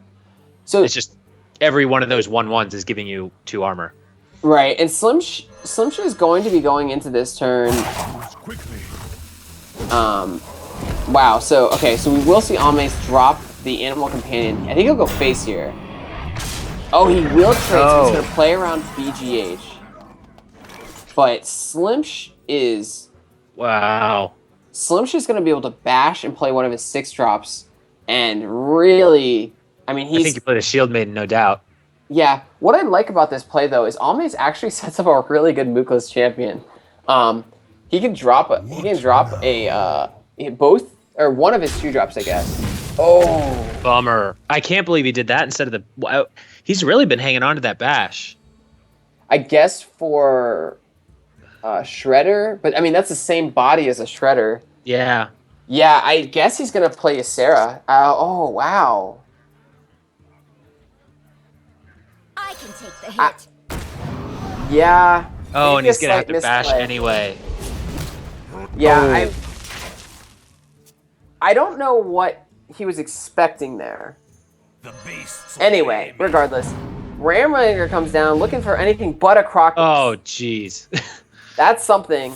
And now Almace is got full board control, and I think Slimsh is going to be forced into a brawl here. No doubt, yeah. And without any other thing, like without a weapon or anything, this brawl is just pretty awkward. He is at 32 health. And both Hymanes are gone. And he could honestly, on the Justicar, you could pick up 6 more, armor, and she's on the board, and then you brawl. Like, who really cares?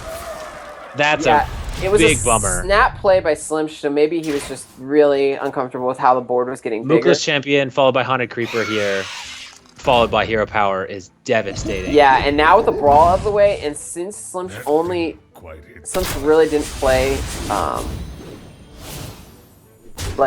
We only saw, we didn't even see a brawl from him against the Priest. It's pretty safe to say that Slimsh only runs 1. Oh, did he say that didn't hit the mark because he didn't? Yeah, so he forgot to attack with the Tundra, I know. No, he did. Oh, did he? Yeah, look at the history. The Thunder Rhino did 3 to the face. Or sorry, the Muko's champion. Excuse me. Oh, right. It has charge. Yes. Yeah. I even missed that. All right. Well, Ysera Yeah, it's a comes beast. down, Yeah, it's easy to forget. And Ysera is actually, I like this a lot. Ysera is just going to be impossible for Almost to trade into, and he's going to have to start smorking. And then he's gonna start getting some true heart value. right. See, but now I really think that brawl could have been. He could have sat on it a little bit longer. Oh my gosh, Muko's champion is Out of control. Almace's champion as he almost gets lethal. And now Slimsh is going to absolutely have to dream. He's going to have to he can Justicar go up to 18. He can kill off Muko's champion. And he can dream the... I guess you dream... The Shredder? The Rhino? I would probably dream the Rhino. Because it's just not... Because it's gotten 2... It's so thick and it's gotten 2 boosts already. Right. I mean, Slimsh may try to, like, slam and dig, but I think that's... most awkward part is that nothing... Since they all started so low, nothing's been championed into BGH range. Yeah, that's... Yeah, I mean, this is where that brawl... Again, we could see both hands, but that brawl might have been a little premature. And Slimsh is going to try to start looking for something here. He gets another slam, which is actually okay. You have to kill the Muko's champion. He gets a bash! Wow! So he's going to be able to kill it off, and he can dream back the Shredder. You think you dream back the Shredder and not the Creeper? Oh, yeah, 100%. Yeah, okay. So Slimsh able to fight for this board desperately while trying to stay alive. Almace on 5 plus 5, 10 damage, but picks up the Hunter's Mark. Oh my gosh, so Almace picks up the Hunter's Mark. He's going to be able to kill off this Ysera with presumably the Web Spinner. I would think that I would try to hit... Well, I don't know. I don't play Hunter. So you want to be aggressive, but I think I'd try to kill... Exactly, you kill the Acolyte first, then you Hunter's Mark and try to use the Juggle. Well, this is enormous. Almace is going all in here. He's going to play every single card, and he's going to hit the Juggle.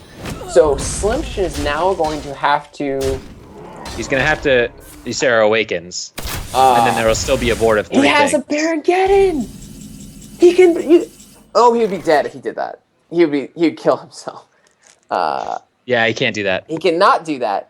Ysera Awakens puts him to 3. He can go back up to 5. There's going to be 4 No, he's screwed. Guaranteed lethal. So wait, does Justicar won't do save anything. Him? No, it gets him to 14.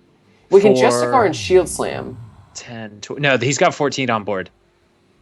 He could Justicar and Shield Slam, but then he would only pick up 4 armor.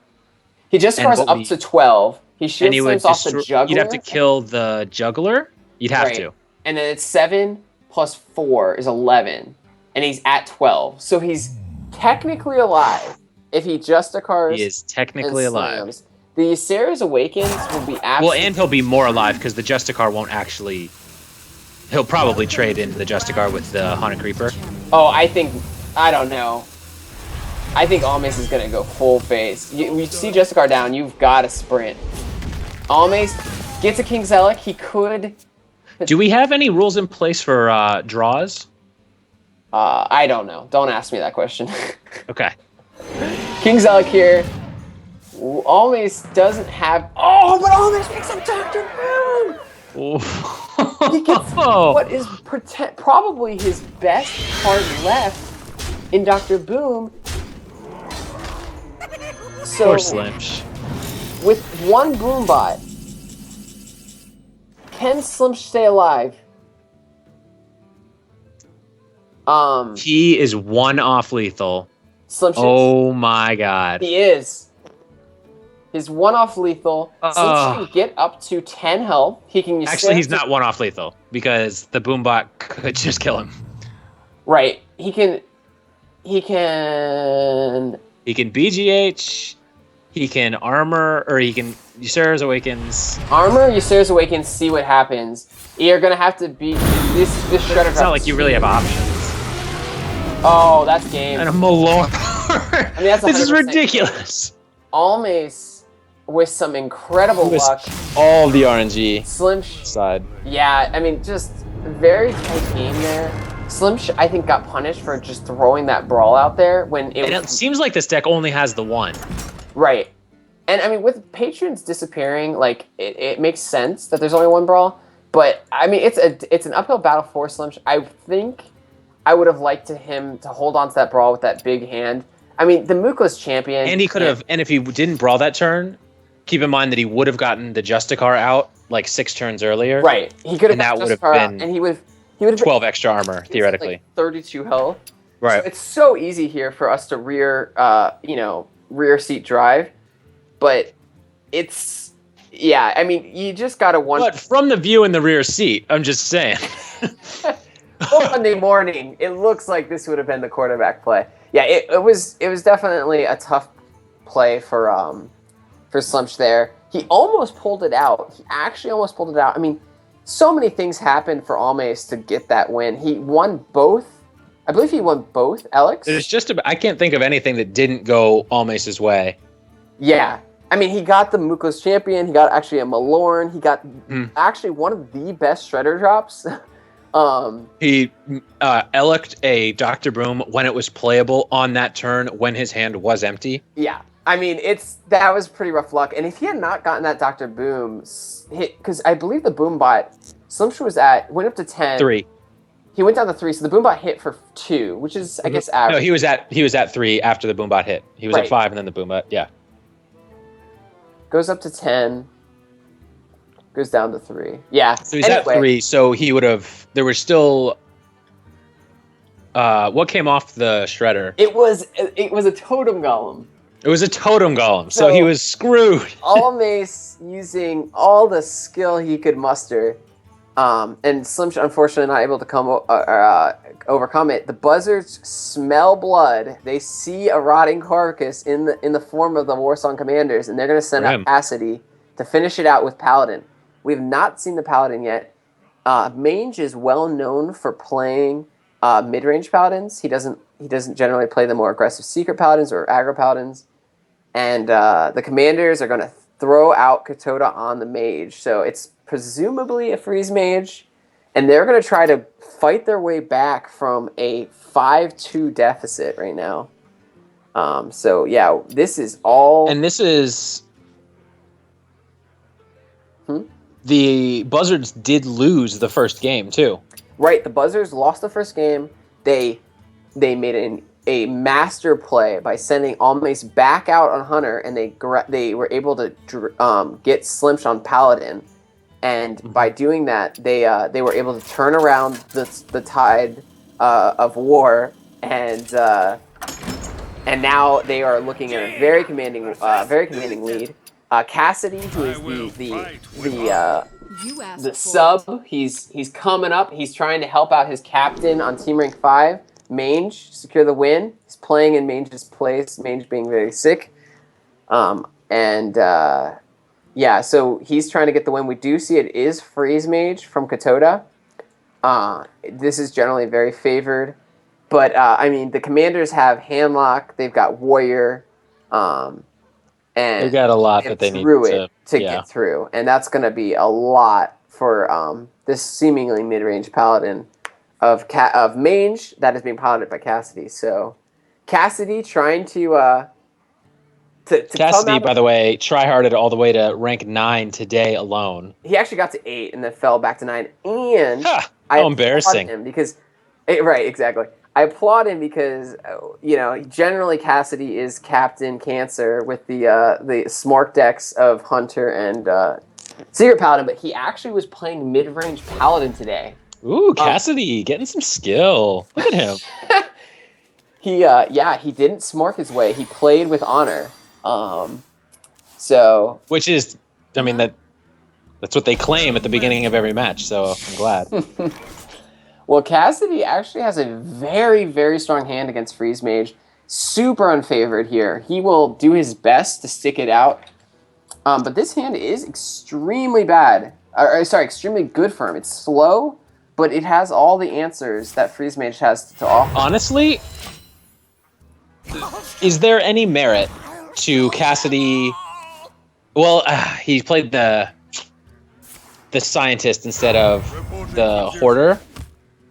But I wonder if there's any merit to Cassidy just conceding immediately. and hiding the deck.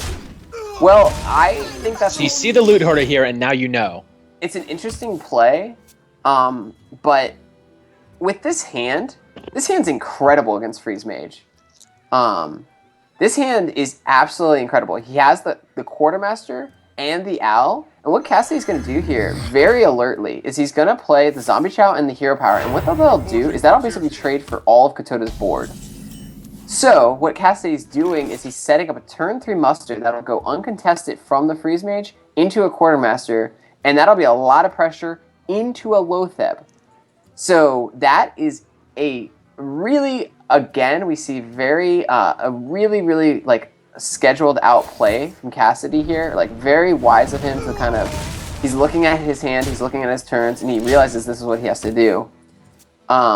So you said it was good. Oh, right. So he can trade for the board using the weapon off the muster. Yeah, so he doesn't lose a single... He does not go for the top deck, which was also gold. Right, so we are a little upset about that. Kotoda gets the ice block. And now Cassidy is got this perfectly set up for the Quartermaster play. Which he's going to ping... No doubt he'll ping one of the... Yeah, there's nothing else for him to do. Well, he could play the ice block. Or ice barrier. Yeah, and I think he will. Oh, no. And this will be... I mean, this is 14 damage coming... Or, I'm sorry, 12 damage coming from Cassidy with Quartermaster. And this is the worst part for Kotoda. Lotheb, yeah. Lotheb will nail down the board. Kotoda's going to Frost Nova Doomsayer, but then it's going to get owled. Yep. And Cassidy is just piloting this perfectly. And you can tell that this is not like a luck play. Cassidy didn't play the on-curve... Lotheb? Muster for battle, because he was planning this out for turn 4. He got cleared off the Freeze Mage board to make sure it wouldn't kill off his precious Silverhand recruits. And now Cassidy with a very intimidating board, and Kotoda with the kind of illusion of being able to clear here with the Doomsayer. And this is going to probably get owled and shredded, and that'll set up a really, really good Lotheb turn. I guess he will be able to Blizzard, but it's not going to clear almost anything. So Kotoda will be on his toes, on his heels, really, for other AoEs. While this is very favored, this could potentially... And this is why I think it was smart of Cassidy not to concede right out, because he's actually in a... Well, it's quite the opener that he has, yeah. Yeah, he planned this out very well. And usually Doomsayer does an insanely good job of clearing off Paladin boards, but this Owl is going to absolutely deny it. And Cassidy can play a Pilot Shredder, or he can leave the board open for... Yeah, he leaves it open for the Lotheb next turn. Really heads up play. Excellent play from Cassidy here. Showing why he is indeed the #1 spot on the very powerful Team Rank 5. Kotoda here... I mean, he kind of has to Blizzard, but it's so ugly. And it's not going to... It's only going to kill up to 2... It's going to kill 2. It's going to bring him back up to full health, but... But this Lotheb is going to guarantee that this board is going to survive. And he'll be able to ping one of them off, so they'll be... So it's 8 damage coming in. Man. And that's just rough to see as Kotoda. He is at a high health, but this is just a really rough turn here. I wouldn't be surprised if he actually just plays Acolyte and pings it, because he's just desperately looking for an AoE. Picking up Alex was a huge pickup. He has a decent amount of burn and can actually just kind of go for the kill in 2 turns. But he's going to definitely want to get 2 draws off that Acolyte because he is low on cards. He has 3 cards, which is very low for a Freeze Mage. So I'd like him to play the Acolyte and ping it here instead of valuing the 3 health. The 3 health, yeah. Yeah, and this is just a simple look at your resources. You've got 29 health with an Ice Barrier, so you've got a ton of health to play with. You need cards, and we see him... Oh! Not happy about that play. I would have really liked him to ping the Acolyte there. And Cassidy's going to smartly just scoop that up with a quick kill. It will save Katoda a total of 6 health because Cassidy's going to run in. But Cassidy would do that anyway, just with the 2-6. Katoda very luckily gets the Blizzard, and that's going to really help out a lot here. It also, by pinging, if he then also pinged this turn, depending on what Cassidy played, it did prevent his block getting popped. So I think that might be what his plan was in pinging off the 3-1. Right. I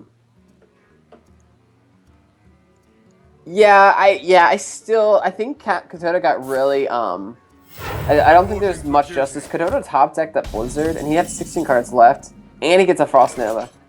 So it's just he lucked out that he got these AoEs to stall to Alexstrasza, but Alexstrasza is actually not that great here because it's okay, but I don't think we'll see him do it. Believe it or not. I think he'll probably wait till he has more burn.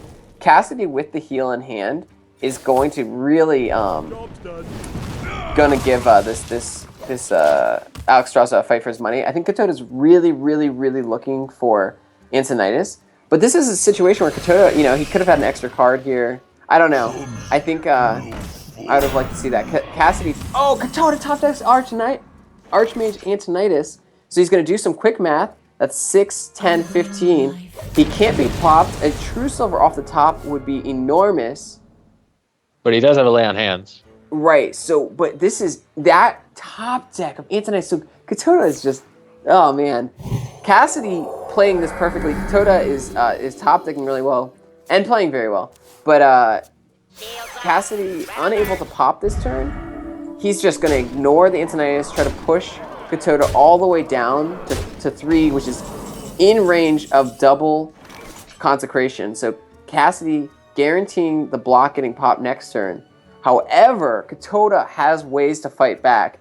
And the first one is, break open the 3-5 Belcher with your Alexstrasza and just Archmage Antonidas and Frost Nova.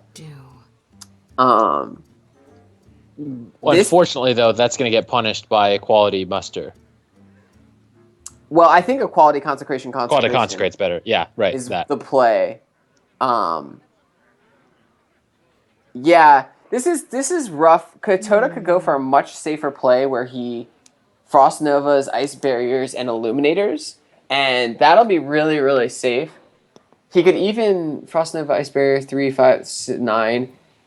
So you could do that, but it's very defensive, and losing the Nova Antonidas play is really rough because you are...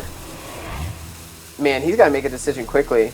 He's going to do the Illuminator play, and you got to get that barrier up too to play around. Oh no! Interesting. Okay, so he's not going to go with the barrier here. So this is weak to a True Silver. Top decking a Coghammer. Double. Oh, he can't use it though. So Cassidy unable to pop here is really, really big for Katoda. He's looking for a Frostbolt. If he gets a Frostbolt, that's 3 + 8, 11 damage. Still not quite it. Right. Oh, but he can depend on the extra turn. And there's the equality. Yeah, the equality right now Cassie's board doesn't even matter. He's got enough damage. Yeah, and he's gonna get the value out of the... Oh, but the worst possible one is the already shielded minibot gets another shield. So now Katoda is really on the clock here. He did not pick up a Frostbolt, and he's just going to be forced to Antonidas twice here. That'll bring Katoda, or Cassidy down rather, to 13. Down to 13. He cannot ping it, but Katoda will have exact lethal if there's no heal.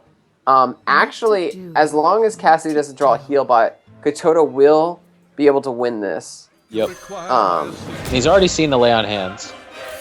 He's already seen the land hand, so that feels good. There's only 4 cards left in Cassidy's hand.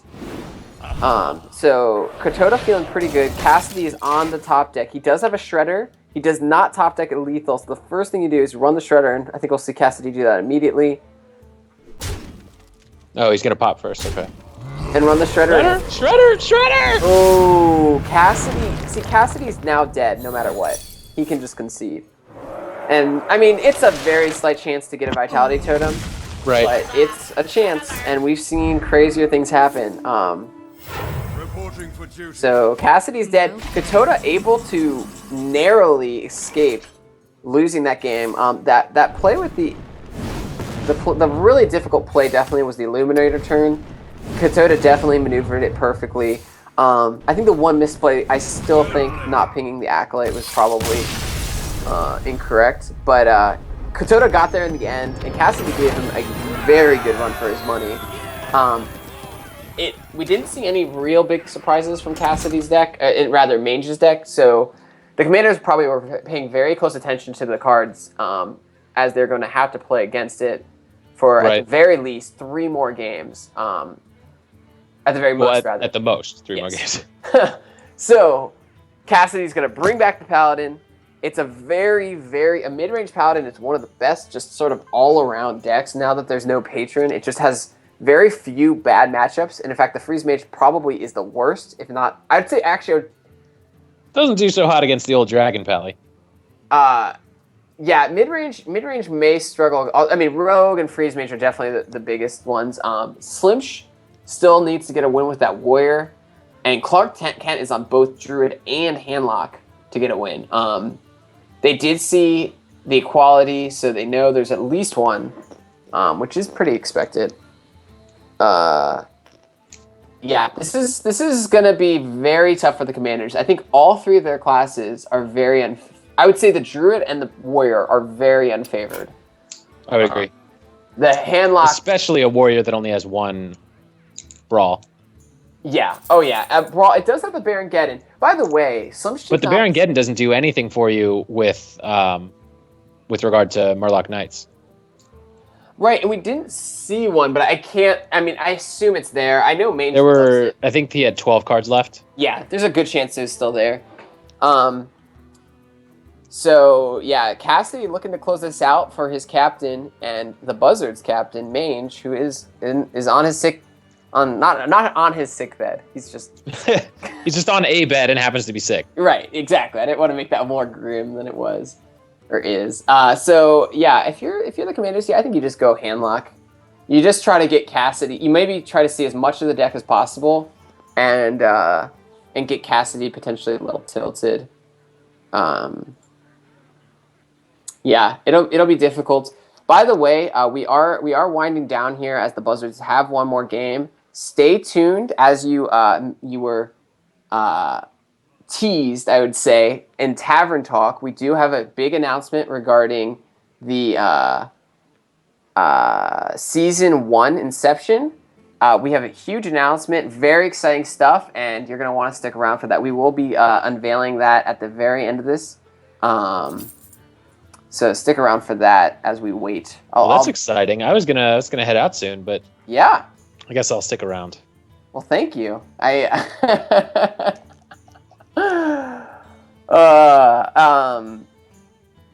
Yeah. So the Commander's definitely taking their time to figure this out. I mean, maybe you just go in and say, "Hey, if we're gonna lose in style," and just throw the Warrior out there or the Druid. The combo Druid, the aggro Druid might be very good. I have no idea. I can't imagine it would be, though, because you put down a Fel Reaver that would then get frozen and you would lose cards, and then it would get frozen and you would lose cards. You mean Aldord? Oh, sorry, I was thinking Freeze Mage. Yeah, no, you're right. Oh, it might actually do just fine. Sorry. Yeah, I don't have a clue. All I know is that it's just one of the most toxic decks on ladder. Yeah. But I guess I haven't been on the receiving end of it yet in a negative way, so I'm all for. You love farming yeah. the aggro Druids with your Dragon Priests. So I don't know if it fully qualifies as being cancerous, or way OP if because like Patron, everyone is upset when you see it. Right. Well, Patron just has so few bad matchups. Whereas right, that's why it was an issue. Yeah. Well, yeah, it's I don't know. I'll tell you, it feels really bad when on turn 4, a druid swipes you on the face when you have minions on board, and that's just something that like makes me sick. And Slimsh earlier, he was streaming this week, and he had. It's true. He took it really personally. Oh, he had sweet justice.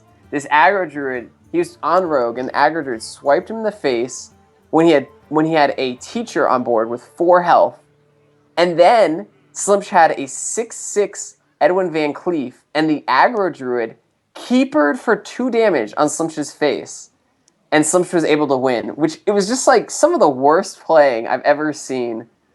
All right, so after much deliberation, the commanders do indeed decide to go with Clark Kent on Handlock. When in doubt, send out the MVP. I think this is also probably the best matchup they have left. So they're definitely trying to get more information from this this Paladin. I think when people just discuss the result in the future, they just want it to sound really close. Yeah, exactly. Oh, we went down 5. You know, it's like, oh, neck and neck. Yeah. Yeah. Well, there's no sure loss here. There's no there's no warrior freeze mage matchup. Right. That's so true. So it's there. I mean, they have a chance, and Cassidy's definitely not someone I think you can get in his head. He's not a tilt player. I'd be surprised if any of that worked on him. He's too smart to fall to that. But seeing more of his deck is a legitimate strategy. And Cassidy, though, man, he's got just the hand of God. They always have one. Or the hand of they often have 2. Minibot, I think, is the most consistent early drop. The coin Minibot is something that like and muster, frankly. Like the number of times I've seen a paladin not have a turn 2 Minibot, turn 3 muster. I thinking back on the last few days, can't really think of one. And I would think I'd remember because it would be really noteworthy. Right. I mean, it's the amount. Oh, when we see it, Justicar. Love it. Coin shield bot. Best value in the game. Shield bot or juggler into muster is something that just absolutely triggers the PTSD. It's brutal to see that. So we see this Clark Kent with the heal bot. I mean, this hand's pretty good against a secret paladin, but very kind of awkward against a mid-range. The mid-range paladin wins this matchup a lot by sort of making a board that is extremely threatening, but not attacking in, and then finding Quartermaster for instant lethal. So I'm interested to see how Cassidy plays this. Cassidy definitely one of the best paladin players in the league, and very hot on ladder right now. He's so hot right now. He's so hot right now. Man, that Cassidy. So we'll see how he pilots this. This is again. He's going for it. He's gonna. Well, I think he's just gonna hero power next turn, and then he's gonna try to Quartermaster. Right. And unless we see a Hellfire show up, this might be a really quick final. It's gonna be devastating. So if Cassidy puts Clark to let's see here. Clark goes to the Twilight Drake. Cassidy gets a top deck True Silver. I don't think he's gonna do it. I think he's just gonna hero power. What is his? He's doing the math right now. He's got 7 you would do on 12. board. You'd have him down to 18. You'd have 12 out of. Let's do so. He can kill him. He can kill him with. We that's for sure. Let's see what does. Actually, he'd be 1 short. What does Cassidy want to put Clark to here? He wants Clark because if the Molten comes down. Oh, he'd be 1 short if he only hits him with his face. So he wants to hit him for 2 damage. And he goes down to 5. Okay, so he wants to let him put down the Molten without taunting it. Right. That's fine. And 5 seems good because, Molten does nothing. Because if this magical plan doesn't work out, right, it's still good to get some damage in there. Right. But I believe that's game, folks. Unless he plays the heal bot. Oh, well, he has a taunt. He can taunt up a lot. He can kill off a recruit and taunt up a lot. And then Cassidy, it's definitely... And the way Clark's a very experienced handline player. He's the MVP of the league, the highest win percentage THL's ever seen in season Kappa. Absolutely ridiculously good player. I would be shocked if Clark doesn't play defensively here with either a Healbot or potentially an Ancient Watcher and Sun Fury Protector. The mana is definitely a little awkward, but because he's got so many 5-drops in his hand, or he's got like the 4-drop Mountain Giant. But yeah, I like this play. Clark likes this play. It's Archon Storm approved. And Clark's gonna hit. Yeah, takes out the non-golden one. He takes out the plebe. He knows how much we value golden cards. Cassidy won't have lethal here, but it looks like he's going to just knock out a lot of this board. That was an instant play Quartermaster. I guess you weren't really going to get any value out of the... Yeah, he can clear both of the taunts. Yeah, I guess that's probably the best Quartermaster. And he's still left with a pretty sizable board. And is he going to push face damage here? I would Put him not. To 6. 1 damage isn't that big a deal, and then it puts him into a position to Sun Fury up. I like that hit a lot. He gives Clark... Now all of his whole board can kill it. Well, Clark's got to be relieved, actually. That's a lot of board tension gone. And now Clark can start dropping these massive threats. Anytime your big threats get traded into is a victory. Yeah, the BGH is definitely gonna be a huge swing for Cassidy. He's got really good command, but it's gonna be slipping away. Because I mean he's gonna I mean I don't know, like he's lost the Quartermaster. Clark goes with the tap into Giant, feeling very saucy. Saucy, yes. But actually no, that's fine because Cassidy was wisely choosing whether or not to attack.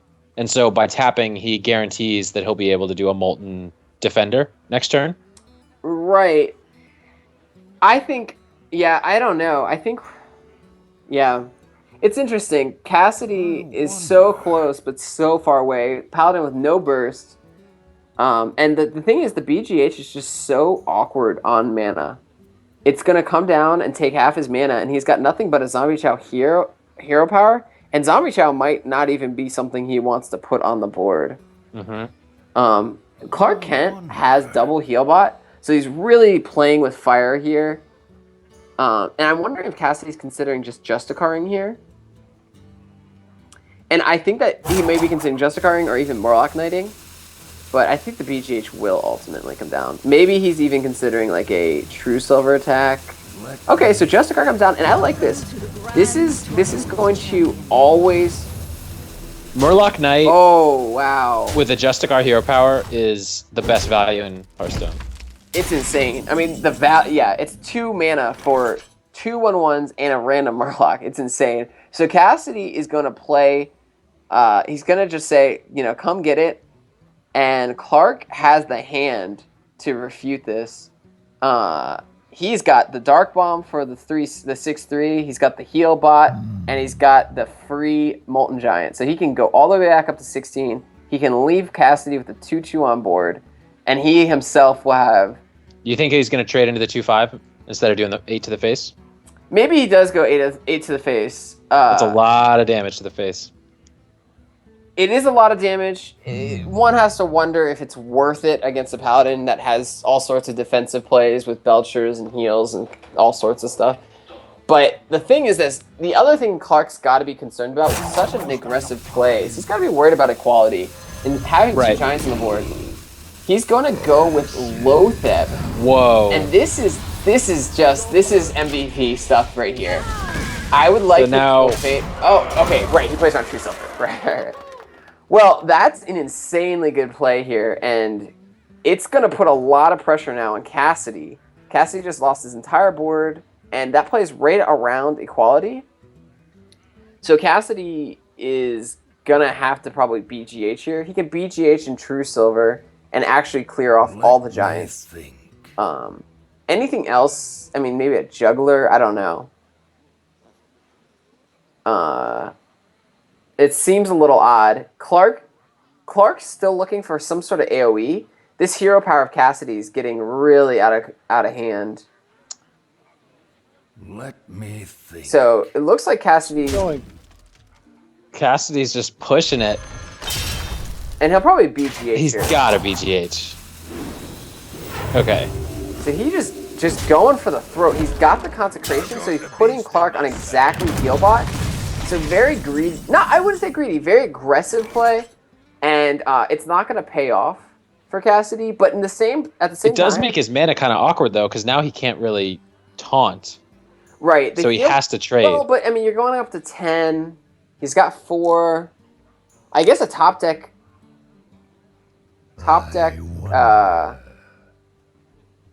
Right, you go up to 10. He's got 4, but that means you just didn't do 13 to his face. Right. Like, you put these huge giants down so that you can do real damage, not so you can clean up 2/2s. Right. So he's going to kill that. I like this hit. I think you just go. I think you can go face here. He would need double consecration to win. Hitting the 2/2 with an 8/8 just doesn't seem. Just right. feels terrible. Yeah, if you do hit it, you're doing the work of a tournament attendee. Yeah, it's really bringing this Mountain Giant to his knees. Clark's going to play really conservative here, and Cassidy top decks not a lot. Cassidy now has the chance to just sort of go wild with board. He can play this Juggler, play this Murloc Knight, and take out. But Cassidy is going to again take what seems to be a very aggressive. I would have liked to see he would have gotten 4 juggles. He would have gotten so much down, and he would have gotten 4 juggles off. He's still going to get 2 here. He's really valuing that knight. See, this seems strange, though. Yeah, so now he has to get hit in the face anyway. I'm not sure that I agree with this play in general. Well, I think Cassidy's going to go for board control. He has to kind of get some value out of that knight because his hand's so small and actually really weak. But he was going to get so much value out of it. Yeah, and if this hits face, and it does, Clark Kent is going to be able to really swing. I think this is a Jiraxxus turn. I mean, it has to be. Right? I mean, you go up to 15, and he's got 3 cards in hand. He's got 2 1/1s and 3 cards in his hands. Yeah, your hero power becomes incredibly good. You've already used 1 multi. Oh, he's got 1 1/1, and you're at 14 health. Because you're Jiraxxus. Yeah, I wonder, like, okay, so if you kill this, and he Quartermasters for 6, like, I don't know. Like, I feel like you just run the mini-bot in, you hit a 1/1 with your face, and you just... And then next turn, you just do whatever you want. I mean, then your hero power is something that even... And then your Void Caller, like, you need Jiraxxus to come down as a hero. Right. The Void Caller is useless until that point, so... Here he comes. Here he comes. What does he say? The Paragon Lord? Guy Paragon all Lord? of Hearthstone. He's here. What is he the Lord of... Lord of the Eridar region or whatever it is? Eridar Lord? I don't know, man. He's some kind of Lord of the Burning Legion. It's not clear. It's not a rank with which I'm familiar. Cassidy top decking Dr. Filling up the board. And he's just gonna go nuts. Yeah, and there is the Molten Giant, which just a little late. Comes 1 turn too late. Yeah, this is... But he's still got the heal bot. And yeah, so I mean, he can hero power here. He can... Hero power, Ancient Watcher, and Defender. Right. And one wonders if you just start going face, too. Like, killing these 1/1s with your daggers just seems like a losing battle. And you already saw a Quartermaster, so... Yeah.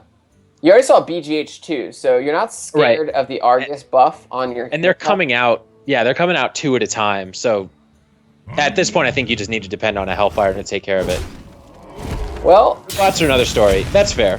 So now he ensures that he takes it on his face. And it's only 1, so he gets pretty lucky there. And then I think what we'll see here is... The question is, yeah, Void Caller. I like that. And then you taunt those 2 up. Okay. Because now you guarantee value out of the Void Caller. Bringing down another minion on the board. Wow! What? Another... Is that lethal? 7, 9... No. Oh, wait. 4, 9... the boom bot. Depends on the boom bot. Face for 2. That is lethal. And it'll be a 50-50 if it hits the Boombot, if it hits the face or Argus. Crazy.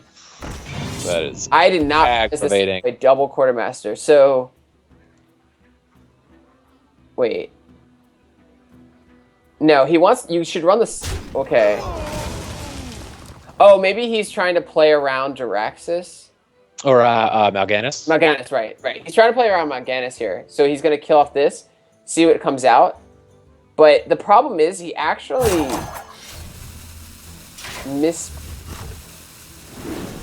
Yeah, he basically gave up the lethal opportunity. I think it's worth it. Because he also played around the catastrophic Mal'Ganis. Right, really safe play from him, and because the Mal'Ganis boosts the hero-powered minion from Jiraxis. And no taunt giver. No. Well, he can heal. He can heal back up to 9 if he uses his face to kill a 3/3. Oh yeah. Use the Void Caller to kill. Is he just dead? 3. He goes up to 12. He kills off a 3/3 with his 3/2. He kills off a Boombot, let's say.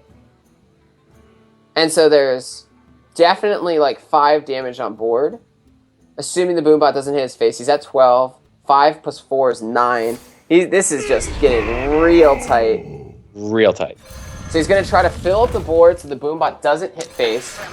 And then what I think he's going to do here, the 3/4 certainly goes into... Right, so do that first. Oh, and that's a huge hit. That's pretty rough. And so then you're guaranteed... Yeah, so all he's got now is 6 damage. And you've seen one Consecration, a top-decked Consecration. Not enough, but not enough. Lethal. And it's going to save him a whole lot of damage. For the Murloc Knight lethal, there's 2 Murlocs that would provide lethal. Doing it. I don't know how many Murlocs there are in Hearthstone. Probably around 10. So it's like I think that's about right. Yeah, there's like a 20% chance, roughly, for a lethal here.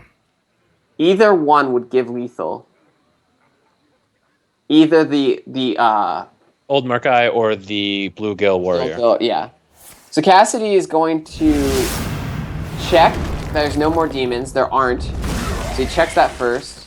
Now going for the lethal. And this is one way to end it. This recently happened to me on ladder where he got lethal off a charged Murloc. Pre-tilting does get it.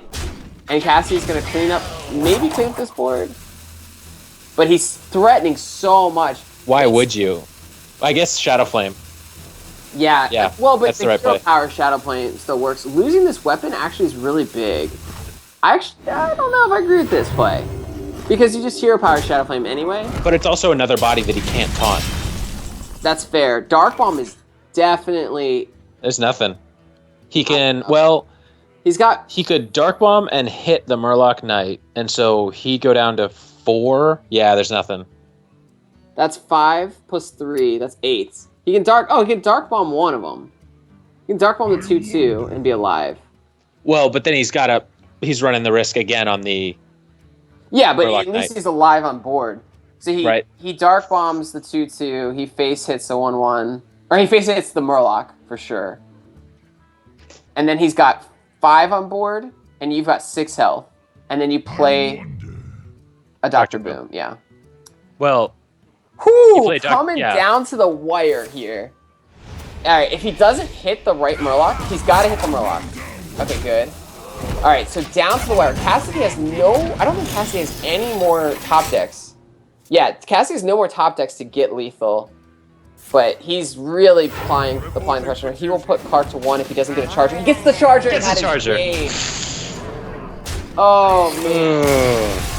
So Cassidy finds it. Clark Kent stuck it out for as long as he could. Played it really, really well. So that was close. Extremely good top decks from Cassidy there. I mean, that Dr. Boom top deck was enormous. But very well played by both players. And, very well played by everyone. The Hungry Buzzards... Starving. The Starving Buzzards, sorry. It's okay. They're just really hungry. Yeah, they are able to pull out the win with their leader. They did it for Mage. And they got that 6-3 win over the Warsong Commanders. And so, very convincing finals and very well played by everyone. Very, very, very well played. Some really interesting games. Yeah, and some very cool decks. Andy Rogers Priest was a huge surprise. And Almace's Hunter, very, very interesting. So, some great stuff. And, thanks for joining us for the All-Stars. As we teased, we will be revealing something here. I think since their captain is sick, I don't think we're going to bring anyone in. Is that... Let me see here. Do you want to bring them in? Sure. Yeah. Bring the team in. I'll add them. Okay, bring the team in. Okay. So we'll get an interview. They don't have let's see here. I'll add them to this call. Again, Mange not able to see his team take it. Okay, so we'll get them in here. Add. All right.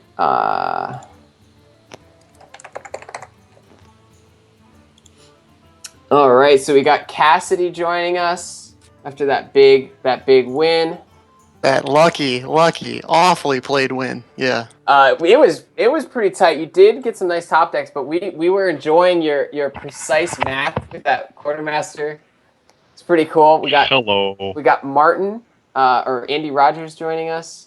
And then I don't think I have. Do I have Byron? I don't have. Can somebody add Byron? Or Almace? So yeah, congrats guys. Awesome job. So what first of all, Andy, what kind of priest is that? Dragon Priest with mind control, double death, double cabal. I mean, was that highly tech for the tournament, or was that a ladder deck? It's mostly my ladder deck. I did make some changes. Like I put the mind control in there because I knew they were going to bring a lot more control decks. And I caught one. I always have the double cabals, but I kept one Shrink Master. I cut a Shrink Master for the.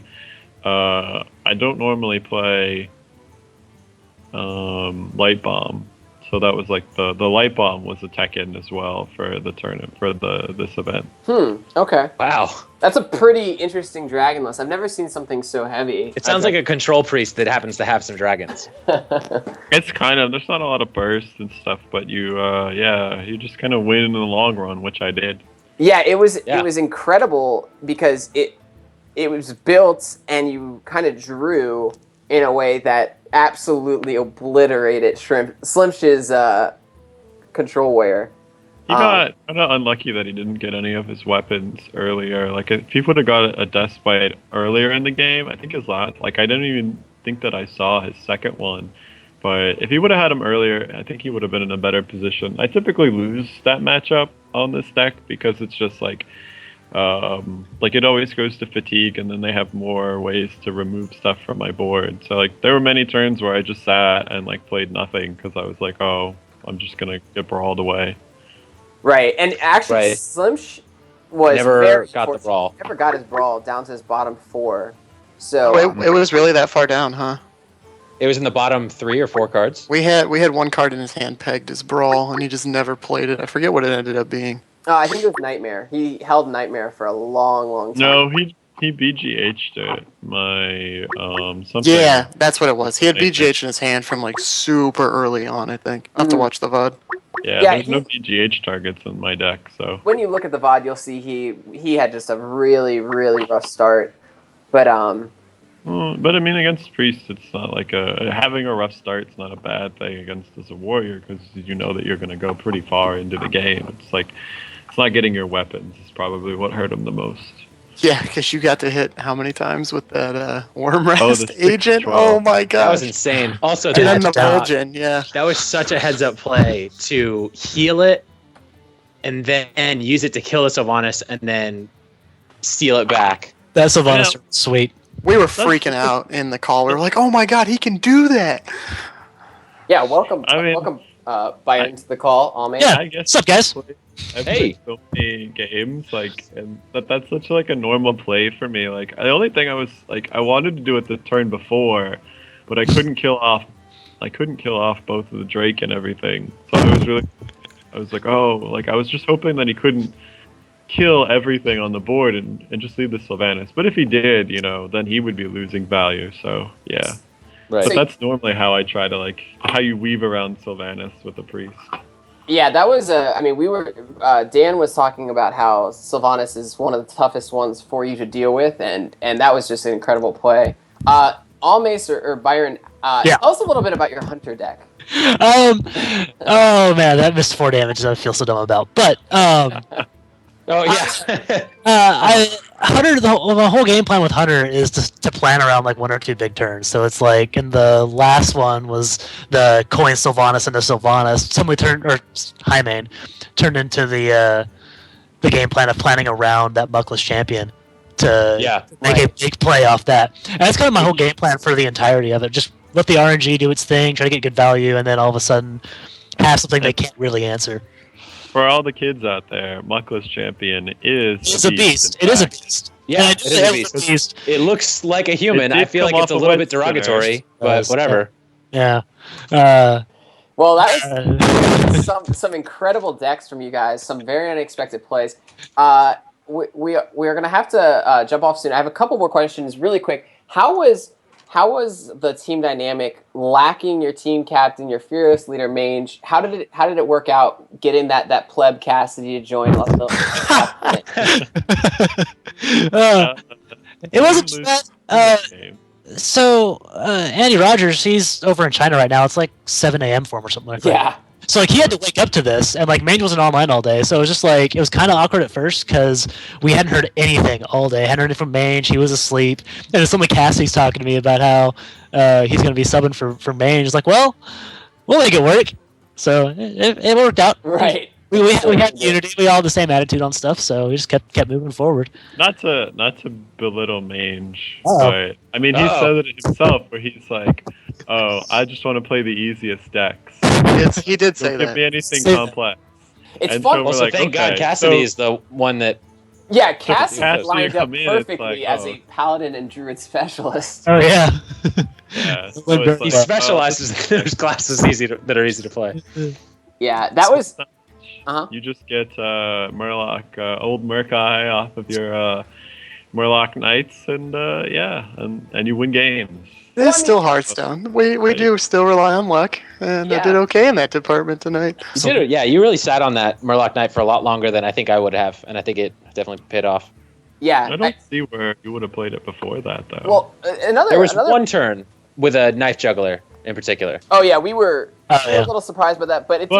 Wait, you would have gone with the Consecrate. You got to go with the. Oh, I guess you could have got 4. You would have gotten 4. You got a lot of juggles out of it. But regardless, Cassidy also, while those are supposedly easy classes, that druid matchup. Oh man. You sat on interview.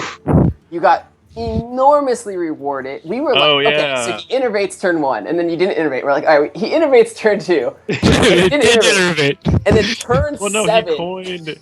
It was he coined the wild growth, which we're like, okay, that's good play. Yeah, we're good. And the next play is 3, and we're like, okay, so he just uses he puts down Clark puts down the Darnassus, and we're like, oh, okay, so you wrath that, and then you innervate out the shade. Yeah, and he didn't innervate out the shade, and we're like, oh, what's he doing? Not do that, and then the next turn he gets a 4-drop, and we're like, punished.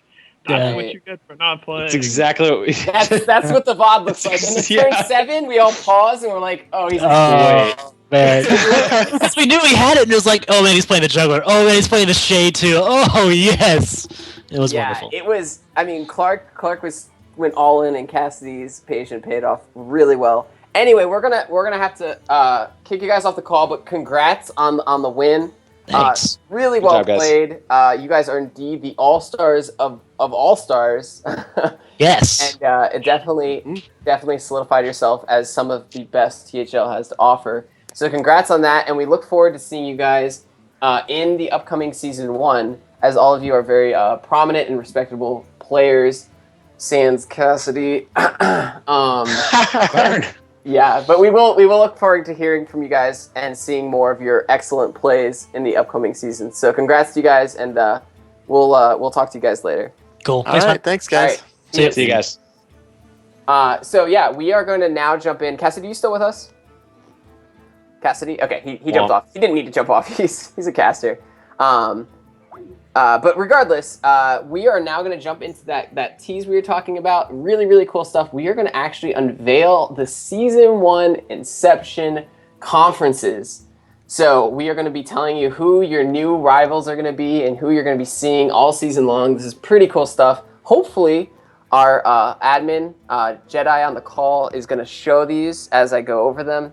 Yeah, I'll go over those really quick. So in Conference 1, and the names I think are yet to be determined, we have the Angry Chicken Fan Club, those Filthy Casuals, which is, I should be telling the captains of these teams. That's Josh Sampson's new team. Josh Sampson's new team. They're the new kids on the block. Some veteran players, but new kids on the block. The Dream Team, which is Rad Dreams, or Mason's team. They're also a new team. They've got some really exciting players as well. Entropy, one of the oldest teams in the league, one of the most successful teams, headed up by the venerable Jack Sox, Stephen Taft.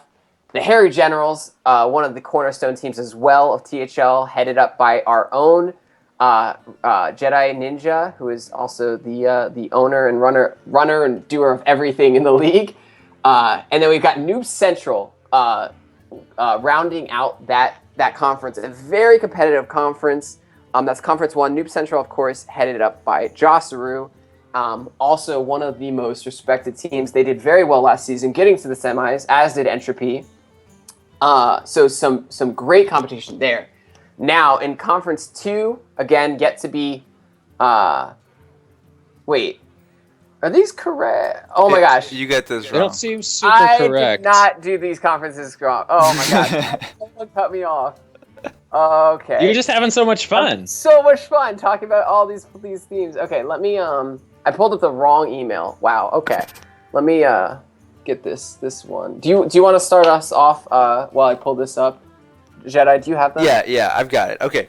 So, Conference 1, the Harry Generals, Archon Storm, Yes. the Angry Chicken Fan Club, Dream Team, Supreme, and Entropy. Okay, so yeah, my apologies. Completely You were boxed. close. Not even close. Well, You were kind of close. kind of close. The Harry Generals we went over. Archon Storm is Dan and I, our team. I'm the captain of that team.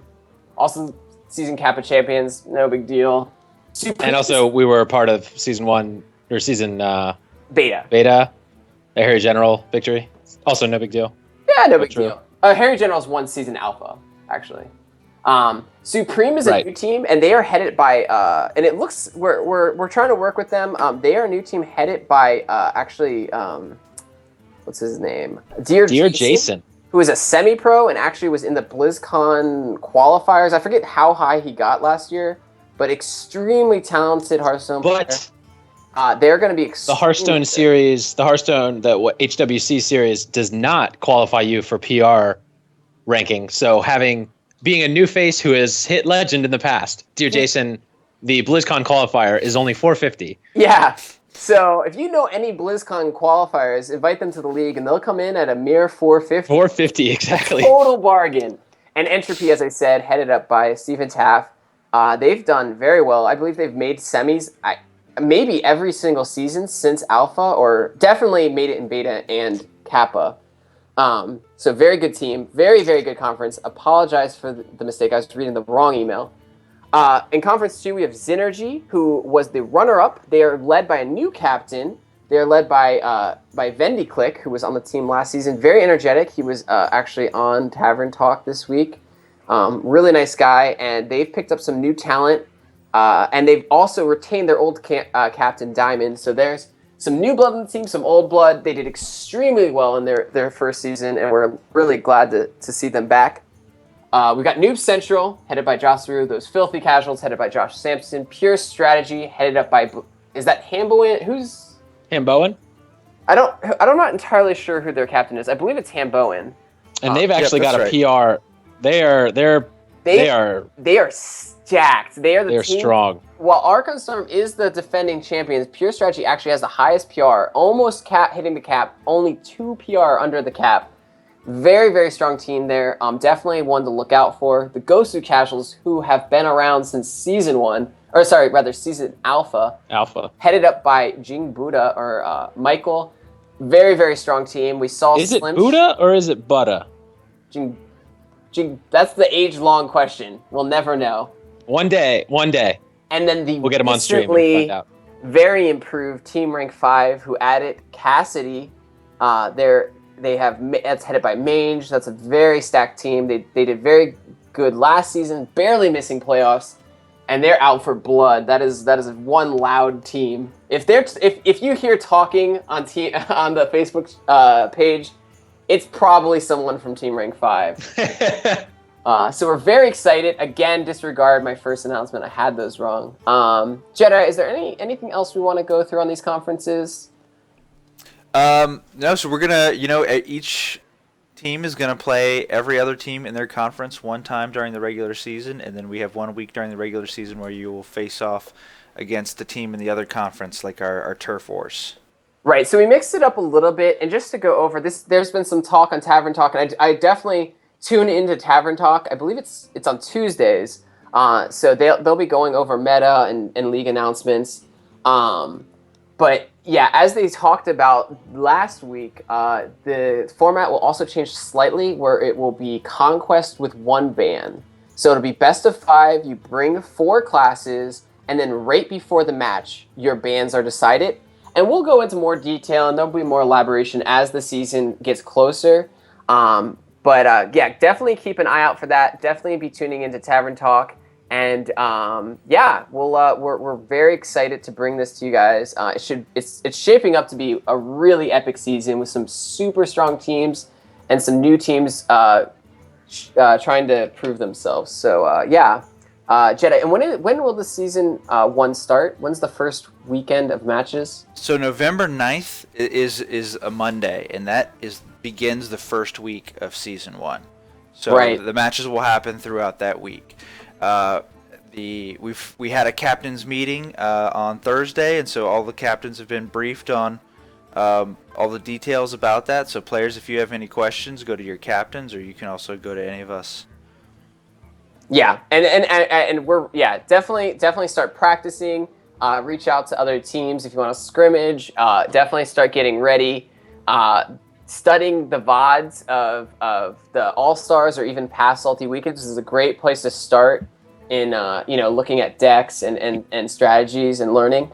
So we're really excited. And I think that's probably it for tonight. We will definitely be joining you guys soon for more Salty Weekends as the season kicks off. But we're good? Yeah, we're good. That's everything. I think so. Well, thanks for joining us, everybody. Yeah, for Verde and Hertz Donut and Jedi Ninja, we will see you guys soon.